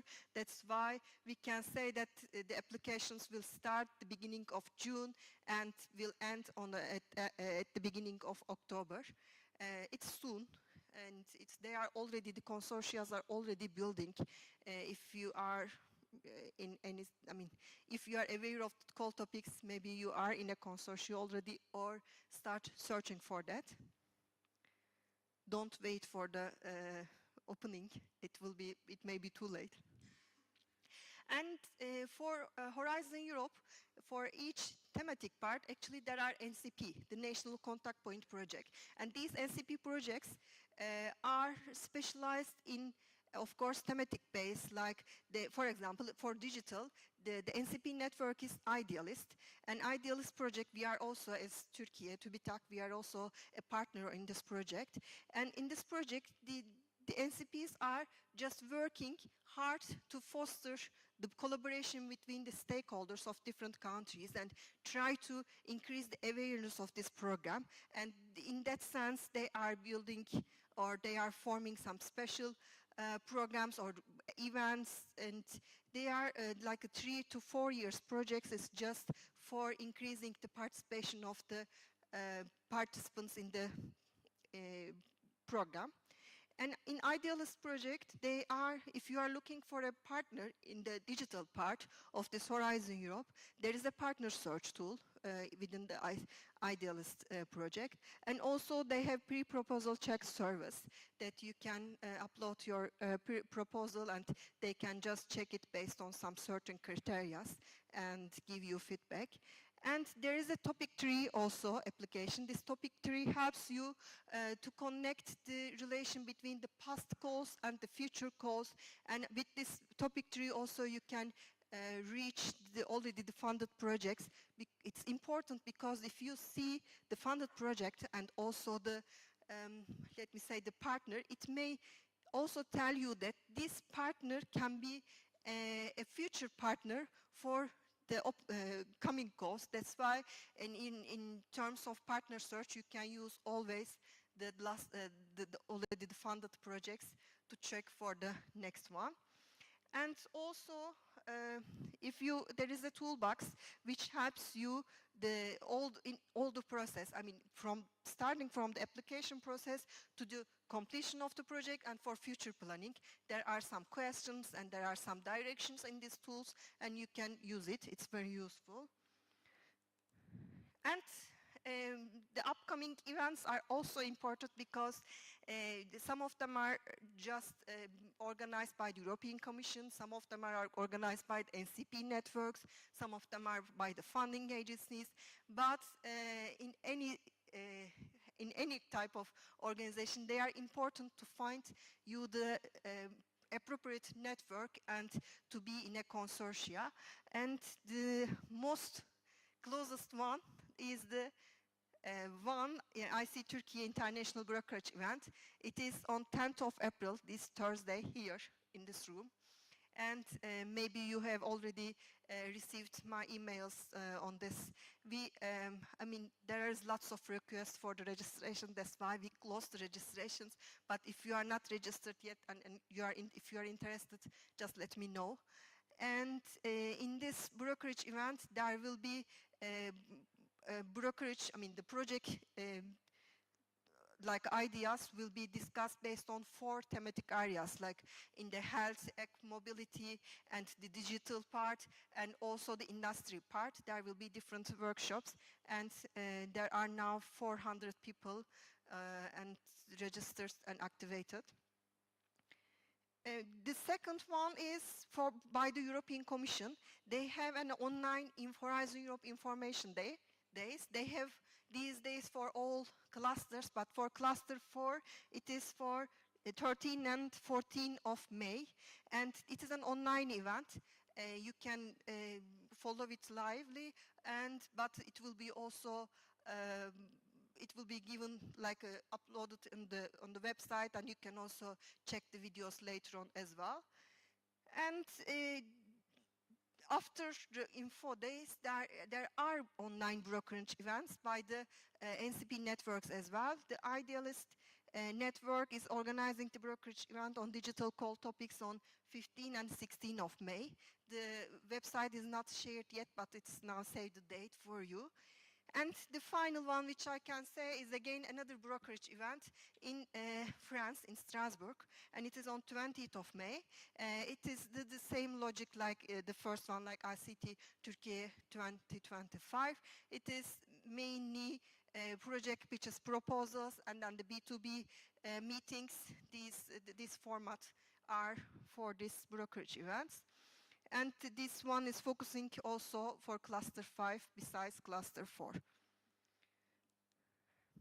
And Horizon Europe program, and as I said, it is for Player 2, there are clusters, but there are work programs for clusters, but it is also a bit new or newer thing with Horizon Europe. There are more partnerships compared to Horizon 2020, and these partnerships have also different type of definition. And institutionalized, for example, is a type of partnership, and in cluster 4, in the digital part, we have 3 institutionalized partnerships, and the difference between the other partnerships are, they are not in the work program. They have separate work program, they have separate funding scheme, they have separate organization. You need to follow them also separately, even if you have the cluster 4 work program. They have a different timeline and also, as I said, funding scheme.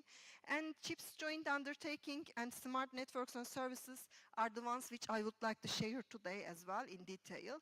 And there is also high performance computing, and but mostly the biggest budget is mainly in this first 2 one. And the other type of partnership is co-programs, and these partnerships are actually proposing these topics to the European Commission, and they are implementing these topics in the work program.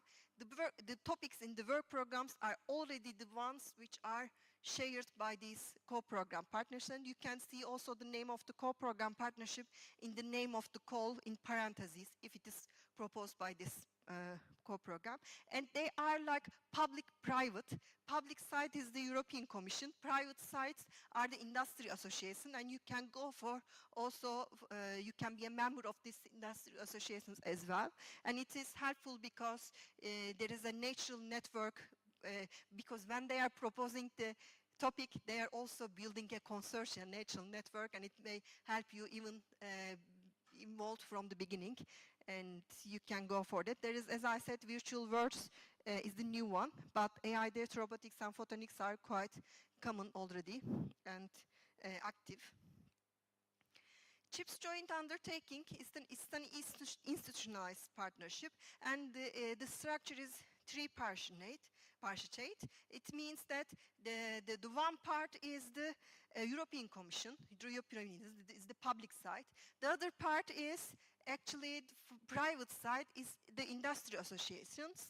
INEAS, EPOS, and INSIGHT are the industry associations, and they are mainly responsible for the organization of this joint undertaking. And the third one is the public authorities. They are the participating states. These participating states doesn't mean that, every country which are participating Horizon Europe is not automatically participating state. They need to commit some they need to commit some money for these calls, because it has a funding by two parts, from the European Commission and the public side. There is, in Horizon Europe, it's but it's like only the European Commission is funding, but in this joint undertaking, also the public authorities are funding the cost, and there are some ratios, they are complementary ratios. If, for example, like for the large companies, if the European Commission pays for 20%, TÜBİTAK is complementing to 60%. It means 40% to large companies, and it can be different for countries, and you need to check for that. And there are not double, but co-funding. That's why it's important, if your country is a participating state, just check it, and if it is, then you can also be a part of the CHIPS joint undertaking. And CHIPS joint undertaking is new in the sense of name, because it was previously Key Digital Technologies in the beginning of Horizon Europe, and it was exiled in Horizon 2020. And with the CHIPS Act in 2022, they just wanted to apply this initiative and implement this act in a partnership, and they chose Key Digital Technologies, and by keeping the function of Key Digital Technologies, they added this CHIPS for Europe initiative onto that, and the name became CHIPS Joint Undertaking. That's why now it has two parts. Like non-initiative part comes from the Key Digital Technologies part, which is the ECS, Electronic Components and System. And in Horizon, also a difference of CHIPS joint undertaking, which you cannot find in any other partnership in Horizon Europe, is the bottom-up approach, because until now it's always top to bottom. There are always some teams which are given to you, and you need to write your project based on that. But in this one, there are bottom-up calls, which you can write your proposal based on the Strategic Research and Innovation Agenda of Electronic Components and Systems. This is the bottom-up, and the initiative part is coming from the CHIPS Act, as I said, and this is mainly building the facilities and the infrastructures for the semiconductors, like pilot lines, design platforms, competence centers. And there are also some calls which are now published in the work program. And when I shared these presentations with you, you can also access these links. And the work programs are now also accessible. And as I said, please check if your country is participating state, and please check your national commitment before also searching for any options. And there are open calls now, especially for the ECS calls from the Key Digital part, as I said, research and innovation calls. And these are open until the 29th of April. There are only one, if you look at this global call here and this one are the bottom-up calls. The bottom-up calls are split into EA and RIA. Only the technology readiness level is changing. And also, of course, the consortia size and the budgets are different as well. But these are the bottom-up calls. but European Commission also wants sometimes to focus on some topics. That's why there are some focus topics besides the bottom-up calls, and there are three focus topics. They are automotive industry, mainly based on the automotive industry, and within these three calls, only this heterogeneous integration for high-performance automotive computing is a one-stage call. It means 29th of April is already the full project proposal deadline, but the other two, besides the global calls, have two-stage call, and they are always possibility to be involved between the first and second stage. That's why it doesn't end after the first stage ending. You need to be always following these also calls. And the last call is the CSA call. As I said, there are some countries which the network is desired, especially Japan on semiconductors. That's why there's a CSA call, and this will be open on 8th of July, but only funded by the European Commission. There will be no co-funding.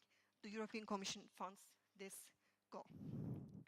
And for the initiative part, there are also open calls. As you can see, these two, the open source EDA tools development and pan-European infrastructures for chip design innovations are open now with a deadline of 29th of April. And these other calls are to be decided and announced. You can follow also these. But also you need to check the eligibility rules, because in CHIPS joint undertaking, there is another difference from the joint undertakings. The funding comes from two programs, Horizon Europe and the Digital Europe program. When you look at the code, if you see Horizon JU, it means it is from Horizon Europe. If it starts with digital, it means the funding comes from the Digital Europe program. And in order to be allowed to be in these calls, your country needs to be associated to Digital Europe program as well. And there are restrictions, again, on special topics like cybersecurity, like semiconductor. That's why, again, check the eligibility rules before going for any details of the call. And smart network and services are mainly, as you can understand from the name, it's the 5G and 6G, the developing the 6G and 6G. And for 6G, there is an industry association network. And by joining this association, like 6G SNS Industry Association, you are also allowed to be involved in some certain project consortia as well. And the topics are also in a separate work program, not in Horizon Europe Cluster 4 program. It's a separate one. And the 2025 call timeline is not announced yet. You need to check the website. And there are phases. Already it started in 2021, and with the 5G, and then the development of 6G started, and now we are in the call 3 phase, like 6G detailed design and system optimization is the phase 2 for smart network and services. And the SNS work program structure is mainly based on the streams, like like destination in Horizon Europe, there are streams here, and these streams are differentiating based on the TRL level or the topics, let me say. For stream B, for example, low TRL levels, and focus areas are wireless communication, security, device technologies. For stream C, it's the long-term 3C networks. And for stream D, there is also one criteria that in order to be involved in the consortium stream D, you need to be a member of 6G Industry Association membership. And final one, Digital Europe program. We are not the coordination office for Digital Europe program in Turkey. Actually, it is the coordination office is the ministry, but I would like to just give a brief introduction of the Digital Europe program, because they are complementary.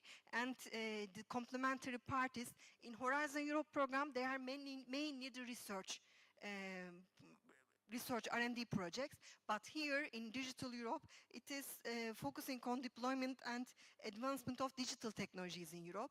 And like in Destination Horizon Europe, there are specific objectives here. The calls are also split into specific objectives. There are 6 specific objectives: high performance computing, cloud, data and AI, cybersecurity, advanced digital skills, deployment, and semiconductors. And in the first and 6th one, you see the name of the joint undertaking, because the implementation of these topics are within this joint undertaking. I know these programs are so large, and they are so into each other, and it's really sometimes hard to distinguish where it is and what is the funding. That's why your national contact points may help you in that sense to understand which is appropriate for you or not. And the difference between also with the Horizon Europe is, here the funding ratio is 50% for the research institutions, but in Horizon Europe it's 100%. Also the indirect cost is different. For example, in Horizon Europe it's 25%, but here it's 7%. And the funding is different based, they are different programs, but for Digital Europe program, we see that the funding, 50% funding is quite limiting the participation of research institutions. And the work program for 2025 to 2027 is now published. You can go over that. And the key priorities, there are different calls for different timeline, and generally for this 3 years period, there will be calls on generative AI, innovation hubs, Destination Earth, cybersecurity, digital skills, digital identity, and public services. The closest one is the first set of calls, which will be released around these days, in April 2025. And you can see the name of the area and the specific topics under that. They will be available for application, and you can follow these on Funding and Tenders portal as well. And be careful with the eligibility. Always check it.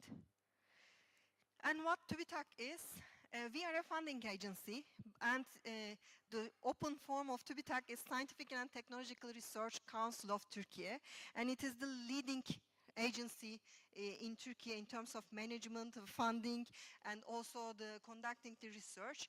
And there are actually two functions. One part is the funding part.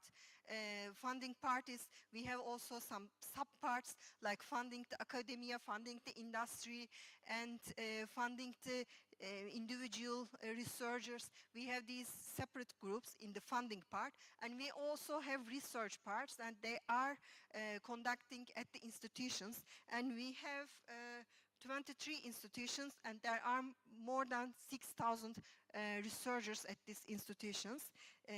Sometimes you can see the TÜBİTAK as a partner in the research projects. That this is the reason, because we have institutions as well, besides funding. And we are also, we are linked to the Ministry of Industry and Technology. And in TÜBİTAK, we have National Coordination Office for Horizon Europe. I am a member of National Coordination Office. We are all working together in the same office, like around 35 people for all the parts of this Horizon Europe, including the missions, the partnerships, and we are just following all these specific parts. And we have a very, connected network that we can just discuss also within the clusters. We are aware of all the researchers in different fields as well, since we are working together. And thank you. You can always reach me in this sense as well. If you are searching for a Horizon Europe consortium or partner with the Turkish partners, please contact me. Or if you need any information, also you can contact me. Thank you.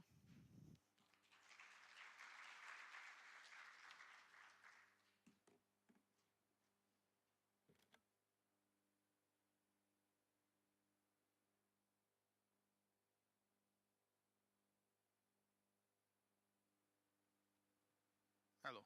Yeah, it works now. Hello everyone. It's my turn now, and maybe just a quick reminder, while starting, Istanbul is offering more than open calls, so please go outside, enjoy the city as much as you can. The weather seems better today than yesterday.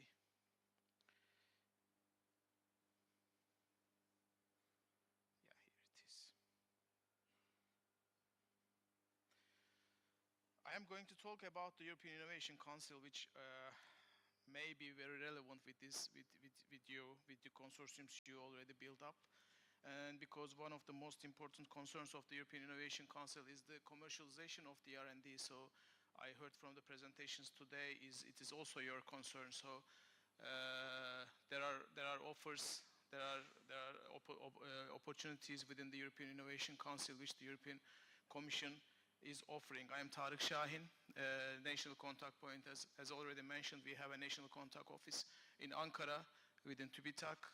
All the NCPs are working in the same office, and I'm responsible for the Pillar 3, as I'm already mentioned. We have the European Innovation Council, European Innovation Ecosystems, and European Innovation and Technology Institute within the third pillar, and I'm the national contact point for all three pillars. EIC is actually built on a very long experience by the European Commission. Before the Horizon Europe program, we used to have the SME support programs. It was called as the SME instrument, and it was a very basic program composed of two support measures. One was the phase 1 projects. It was small budget projects with 50,000 euros in order to see the feasibility of the technological or innovation ideas. And the second part of the program was providing 2.5 million grants. And it was expecting, of course, innovation activities within those projects in order to bring them to commercialization phase. But some studies were made, and these programs were not satisfactory in order to better support the innovative SMEs or innovative ideas within the Europe. And there were some findings of these studies. First finding was about the innovation performance in Europe, and as already mentioned here, the research performance is not translated at expected level into innovation or into commercialization.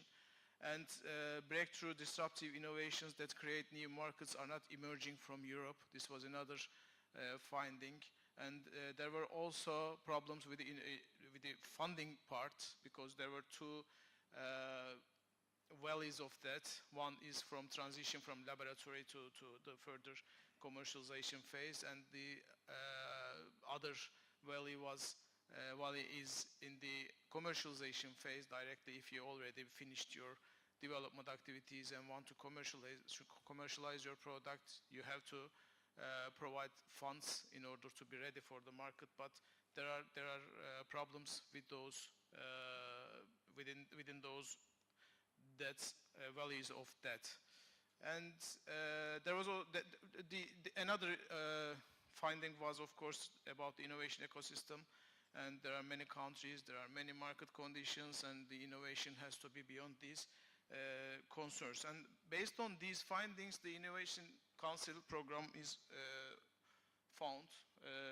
Before starting of the Horizon Europe program, it started as a pilot, and then starting from the 2021, we see the fully applied European Innovation Council program. And the last week, we were all in Brussels and celebrated the 4th year of the European Innovation Council during the EIC summit in Brussels last week.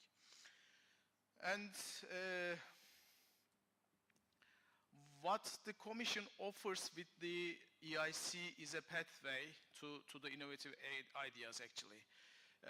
When you start, when your ideas are at CHIST-ERA 1 level, the Commission offers you the Pathfinder program. EIC Pathfinder comes up, and the projects up to CHIST-ERA 4 are supported within the EIC Pathfinder project. And while you develop, another program comes, the EIC transition.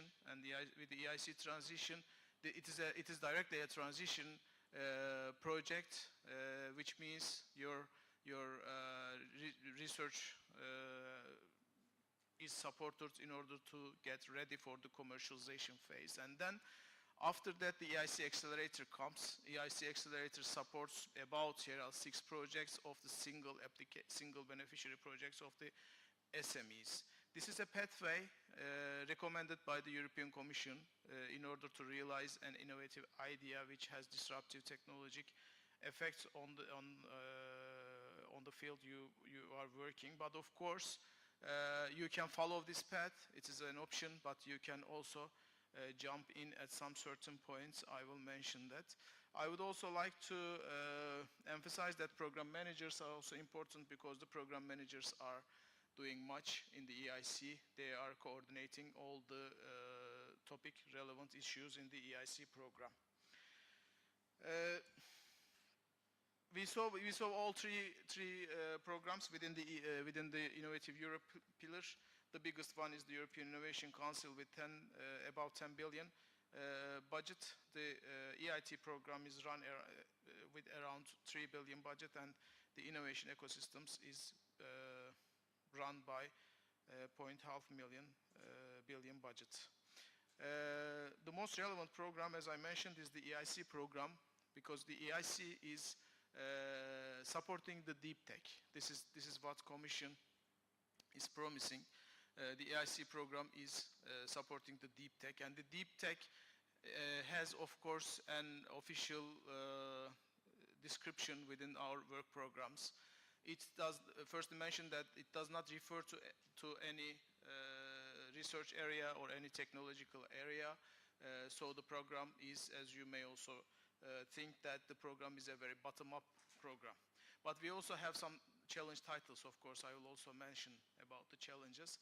But basically, the program is a bottom-up program. And the deep tech, as the Commission described, is the technology that is based on cutting-edge scientific advances and discoveries, and is characterized by the needs to stay at the technological forefront by constant interaction with new ideas and results from the lab. And it is different from high-tech. So within this frame, any work within any technological area or scientific area may be a deep tech study, so it has to be based by scientific research, of course. For the 2025, we will have some cutoff dates for the Pathfinder and Accelerator. As you may also see on the screen, for the Pathfinder and Accelerator, we have open calls and we have challenge calls. I will mention what challenge titles we have under Pathfinder, but if you fit into those challenges, of course, we advise you to go for challenge calls. But if not, the bottom-up call for everyone is open to you as well. The bottom-up call, the open call for the Pathfinder will be closed in May 21st, but the challenges call will be, the cutoff date for the challenges call will be on October 29th. The transition has only one call with one cutoff. It will be on 17th September. And for the accelerator, it is for SMEs, for single beneficiary projects, as I mentioned. And there are two cutoffs, one already passed, and the second one is on October 1st. I'm not going to go into detail for accelerator projects. If you ask me, I can go into detail, but these dates are for full applications, because for the accelerator, there are two-step application process. First, you have to submit a short proposal, and then if it is approved, then you have to follow these cutoff dates for the full application. And if we go into detail with the EIC Pathfinder project, what is expected is to develop the scientific basis to underpin breakthrough technologies. Actually, the program is Pathfinder, but you are all familiar with FET concept, of course, future and emerging technologies. I think it is better explaining what Pathfinder is expecting from the projects. Future emerging technologies are expected within the Pathfinder project. It is a new version of the old FET program. We can call it as new FET. But the point is, already, even if the low CHIST-ERA level projects are expected, and the projects must target a commercial activity or commercialization of the research project. It may not be at the end of the project, of course, the expectation is up to TRL 4, but you need to provide a commercialization plan within the project which will lead you to go up to market. And I already mentioned that there are two types of calls, open call and the challenges calls. If you have an ambitious vision for radically new technology, this is a very brief of the Pathfinder. And if you are trying to support early stage development of such feature technologies, and foundations of the technology you are envisioning has to be provided within the project proposals. And the criteria about what we call as gatekeepers for the Pathfinder projects. First of all, convincing long-term vision of a radically new technology. As I mentioned, you are building up the feature of the technology. Concrete, novel, and ambitious science towards technology breakthrough, and then the high risk and high gain research approach and methodology is expected as a must from the Pathfinder projects. And the expected outcomes, if we come, of course, proof of principle, it is supporting the projects up to TRL 4, and the POC is expected, which envisions the future technology. And top-level scientific publications, of course, are expected from a typical Pathfinder project. Including potential key actors is also expected because these potential key actors may be the lead actors in the future of the technology you are working on, and you are expected to foresee the development and take these people into the consortiums. Empowering female researchers, of course, is also expected, and allow the future uptake. This is important because it is mostly about the IPR of your ideas, and it should allow you in the future to commercialize your projects. And if we come to Pathfinder challenges, as I mentioned, there are open calls and there are also some challenge titles. Each challenge has a specific objective, and you need to fit in that specific objective. And there are also challenge guides in detail. They are already published for 2025 calls, and you can read what really is expected from the challenge projects. And the dedicated program manager, as I mentioned in the beginning, is important because the projects in a challenge portfolio are expected to interact and exchange, remaining flexible and reactive in the light of developments within the portfolio. So the program manager basically is responsible from a thematic area for the projects coming from all three different support measures, from Pathfinder, from transition, and from the accelerator as well. So the program manager is aware of what is going on in a very specific field on all these three areas, and trying to make a more meaningful result of these projects. And these titles are the challenge titles for Pathfinder projects for 2025. And challenge guides are available to be downloaded from the website I show on the screen. And if you fit in, as I mentioned, one of these titles, Pathfinder challenges is available for your submission. And the deadline, the cutoff date is in October, so we still have time, because you may have from your current projects, you may have already existing consortiums in order to go for one of the titles you see on the screen. And if you go a little bit in details for the first challenge, climate resilient crops title, biotechnologies that produce climate resilient crops and enable plant-based manufacturing of high-value ingredients, is basically what is expected from the projects. For the second one, generative AI challenge, the projects are expected to target treatment and diagnosis of cancer. And for the third one, autonomous robot collectives, it is mainly for the construction environments. And the fourth one, the waste-to-value devices, it is for the projects of innovative devices that convert problematic waste, such as mixed plastics, composites, flue gases, and brines into renewable fuels, chemicals, or materials. These are the challenge titles for 2025. And there is not a promise that in 2026 there will be continuously these challenges will be continuous. So we don't know. Maybe we can have totally different challenges in 2026. So if you fit in one of these titles, I strongly advise you to submit your proposals this year. But if not, you can always submit your proposals to the open call. What are the differences between the open call and the challenges? First, the deadline for submission is different. The open one is in May. The challenges one is in October. For the application for the open projects, open call projects, you need to build up a consortium, as you already did in your projects. I think at least one legal entity established a member state and the other two from member states or associated countries. This is the basic minimum consortium requirement, so you need to fit into this. For the challenges, you can submit as a single entity or two entities or coming from two different countries is also possible. So it is a little bit flexible in that sense. Budget is up to 4 million for challenges, 3 million for open calls.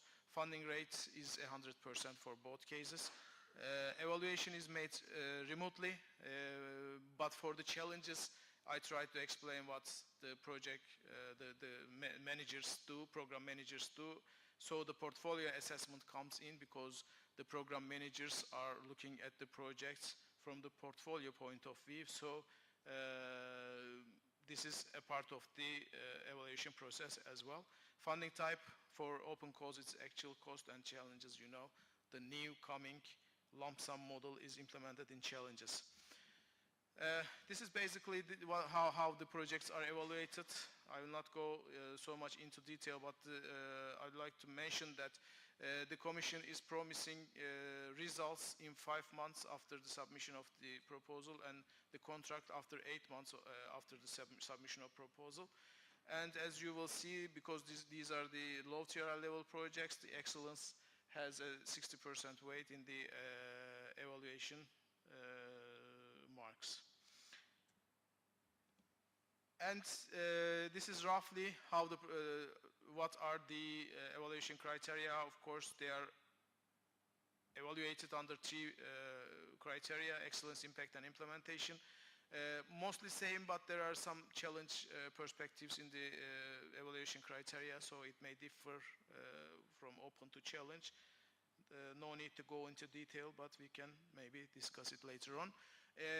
And EIC transition is also another option for possible maybe projects emerging from the CHIST-ERA as well, because EIC transition is trying to fund projects that go beyond lab. Actually, technology development and market readiness is what is expected from the project. And you are also expected to create your business plans and models. It is supporting the projects between TRL 4 and TRL 6. And EIC transition is restricted to proposals based on results generated by the following eligible project. This is important because you may think that I have an idea at TRL 4 level and can I submit my proposal? No, actually, these ideas or these results have to come from specific project types which are also supported by the European Commission. And good news is FET is also eligible for this type of projects. If you have TRL 4 level results or outputs of your projects, and if you want to look for another option to go for grant, the EIC transition may be a good option for you. And the cutoff for EIC transition for this year is in May. And the consortium, we have a limitation. in this because single application is possible, two partners participation is also possible, and if you want to build a consortium, it has to be up to 5 participants. More than 5 is not eligible. Your projects may have 2.5 million budget, funding rate is 100%, and remote evaluation is also valid, but we also have an interview phase with the EIC transition project. So EIC transition may also be a good option for you to go and to continue your research. And Özlem already mentioned about TÜBİTAK, what TÜBİTAK does, and we are also in the NCP office, NCP coordination office, we are providing support for the Turkish partners who want to participate in these projects.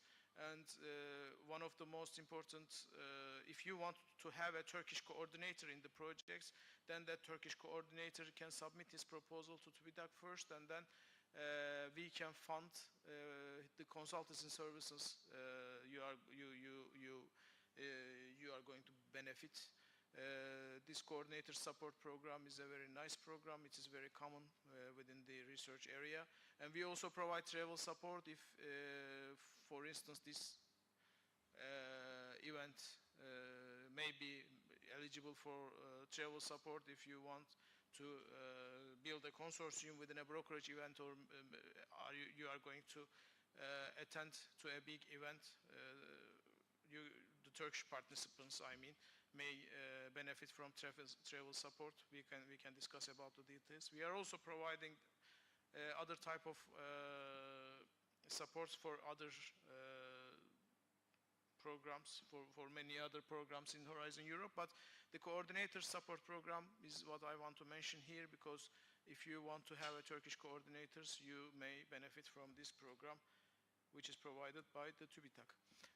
And this is all from my side. Thank you. Thank you for listening.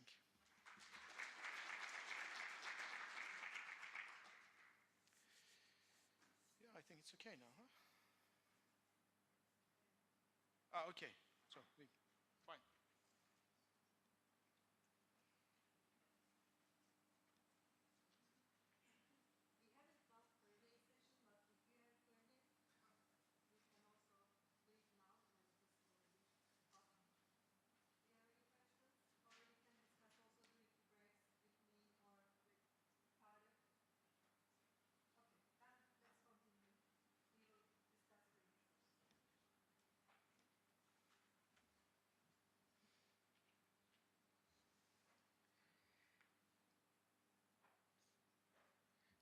Good morning. So I'm Florence Quist. I work for the Fund for Scientific Research in Belgium, and I'm the one responsible for some communication aspects on the projects. So in the past now 5 years, we have organized a video contest so that you can promote your projects and the results of your projects. This year we decided not to organize one, but we received nonetheless 2 videos, which I would like to share with you now. So the first video that we received is from the Passionate project. It comes from our call 2022, and I think the video is pretty self-explanatory, so I will launch it now.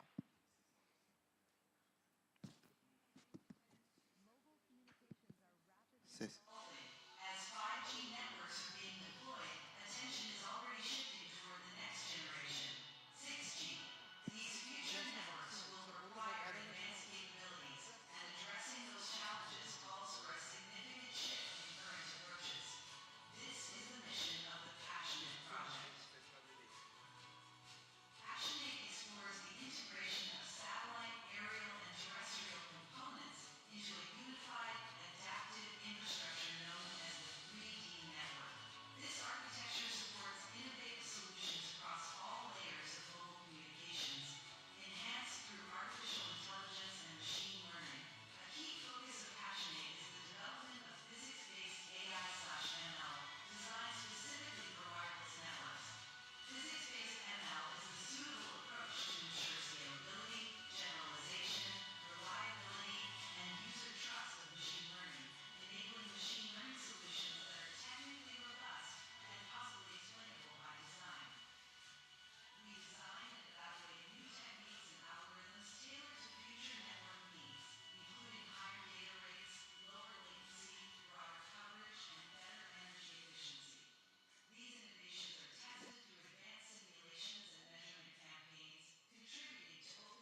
think we can applaud them for this wonderful video. So thank you for submitting the video. The Passionate project also had a demo, so feel free to go and see them whenever we have a break.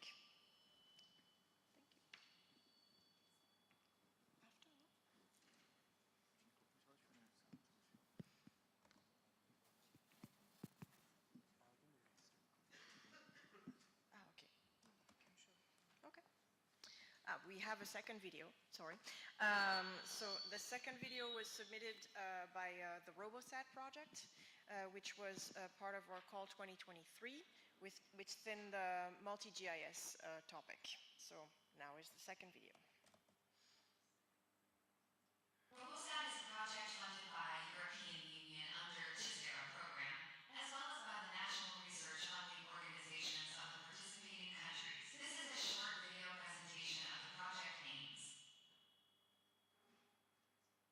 In the heart of the snow-covered Alps, a group of researchers embarked on a mission to study the wildlife and the unique ecosystem of the winter mountains. Among them was a remarkable creation, a robot named Animal. Designed to withstand the harshest conditions, Animal was equipped with advanced sensors such as cameras, inertial measurement units, global navigation satellite system chipset, and an AI capable of learning and interpret geographical information system data acquired through wireless connectivity. As the team ventured deeper into the mountains, the terrain became increasingly challenging. Animal, however, moved with ease, its sensors mapping the environment and identifying safe paths. While exploring a remote alpine area, the researchers encountered a sudden avalanche. Snow and ice cascaded down, blocking their path and trapping them in a narrow ravine. Animal sprang into action, analyzing the situation and devising a plan. Using its powerful limbs, Animal began to clear the snow, creating a safe passage for the team.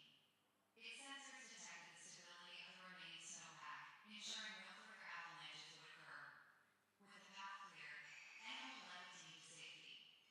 This example is just one of the myriad possible applications of autonomous robots in the wild, enhanced with precision and GIS information. Search and rescue, environmental monitoring, autonomous robot guidance, land use planning are only a few other examples which will benefit from an integrated approach of 3D GIS data with GNSS. Our project aims to provide a scalable multi-GIS high-quality data collection platform through the use of a quadrupedal robot that can autonomously perform long-distance missions in challenging environments, such as Alps mountains or Finnish forests. We aim to tackle these challenges by further enhancing the locomotion capabilities and the power autonomy of the emblematic Animal D-legged robot developed by me. The quadrupedal robot Animal has been demonstrated in industrial settings as a valid solution for autonomous inspection and surveying. In RoboSat, we target more difficult, unstructured environments in the wild. The use of AI and statistical analysis tools will enable us to ensure that our deployments are relevant towards increasing the quality of our datasets after each mission. Our consortium team comprises 3 academic units and 1 industrial unit from 4 European countries. More information will be available at the project webpage. Thanks also. Thank you also for this wonderful video. So just so you know, we will publish those videos also with your, of course, with your consent, since you gave it to us, on our website so that it can help you also further spread the word. This will be done later this week after the conference. Thank you.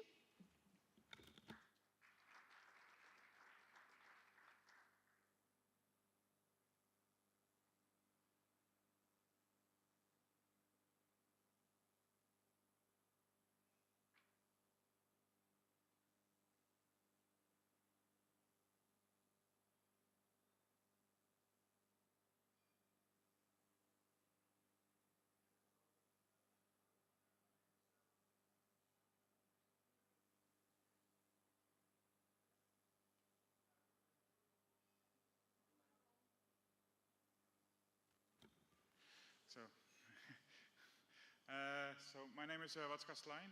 I'm representing the Spanish State Research Agency in CHIST-ERA. and I'm responsible for the CHIST-ERA follow-up process. So I will present you a few slides on what you're supposed to do for the CHIST-ERA monitoring and follow-up. So the project coordinators have to provide a yearly progress report during the entire duration of the project lifetime. So each year, 3 different calls are monitored for their respective years.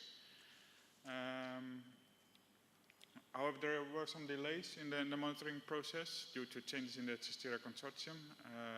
The Italian partner was responsible for the process, but they were not available anymore.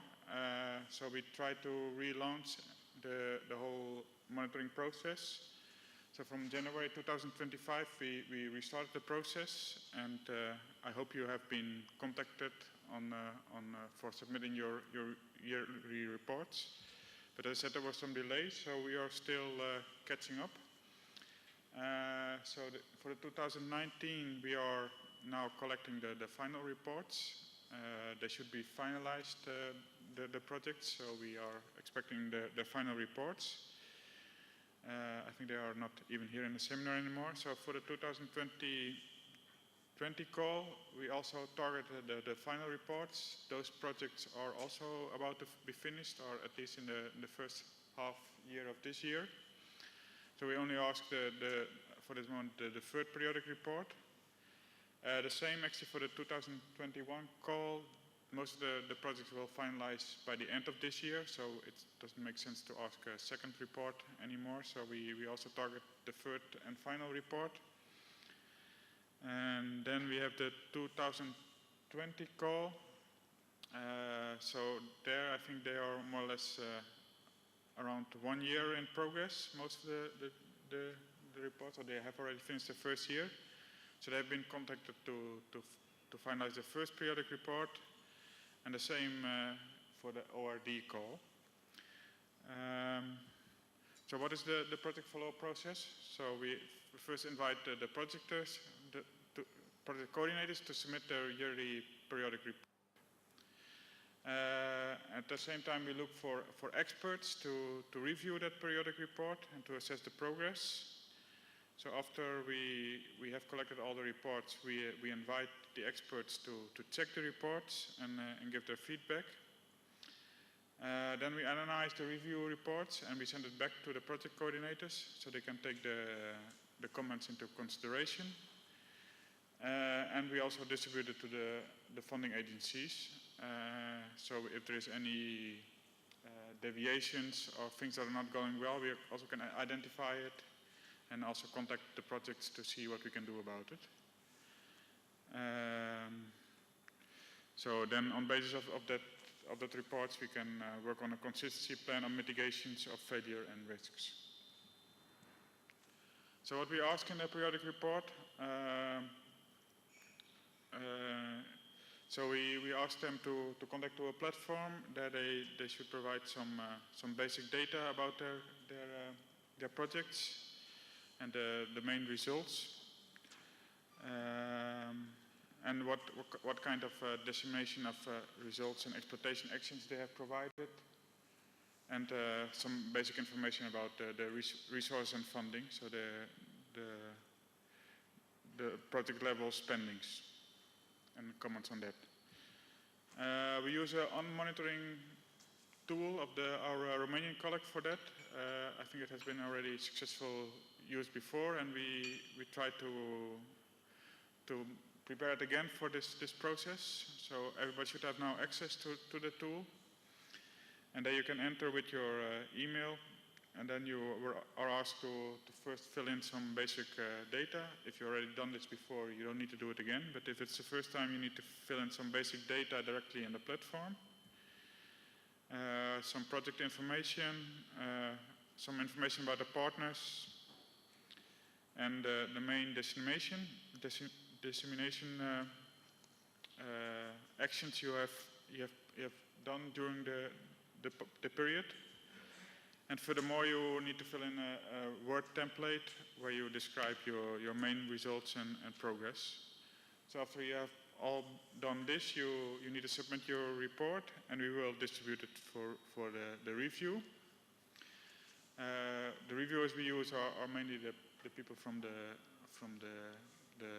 evaluation panel, so they have already seen, usually have already seen the project before, and we ask them to assess the scientific and technical content. So,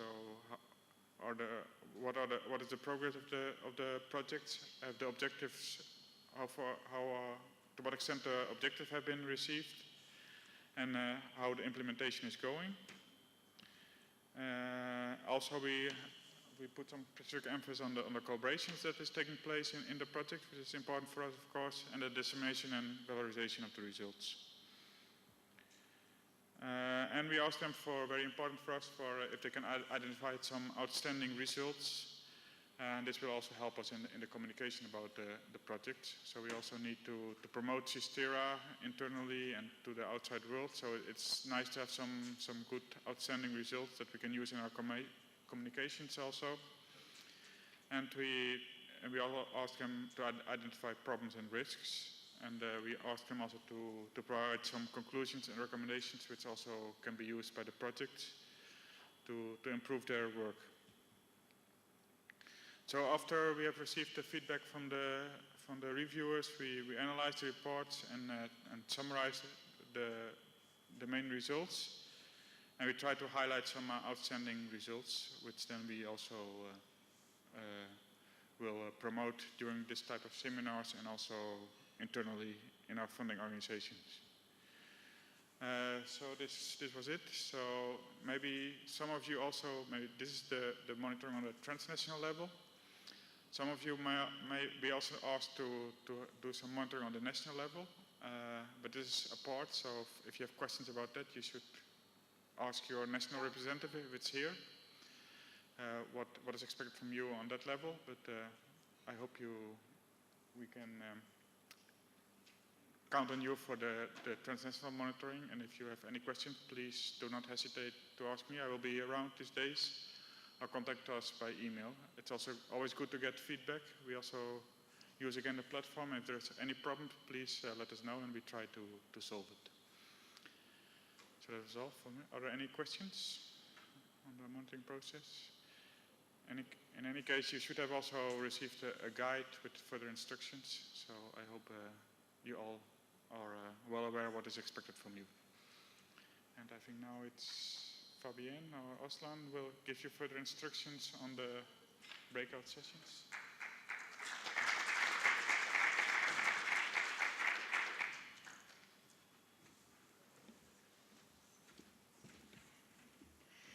Yes, we finished the first part. Thank you for all the speakers. I guess you had a fruitful information that you get for your future activities as well. And now I will give an introduction for the second part of today.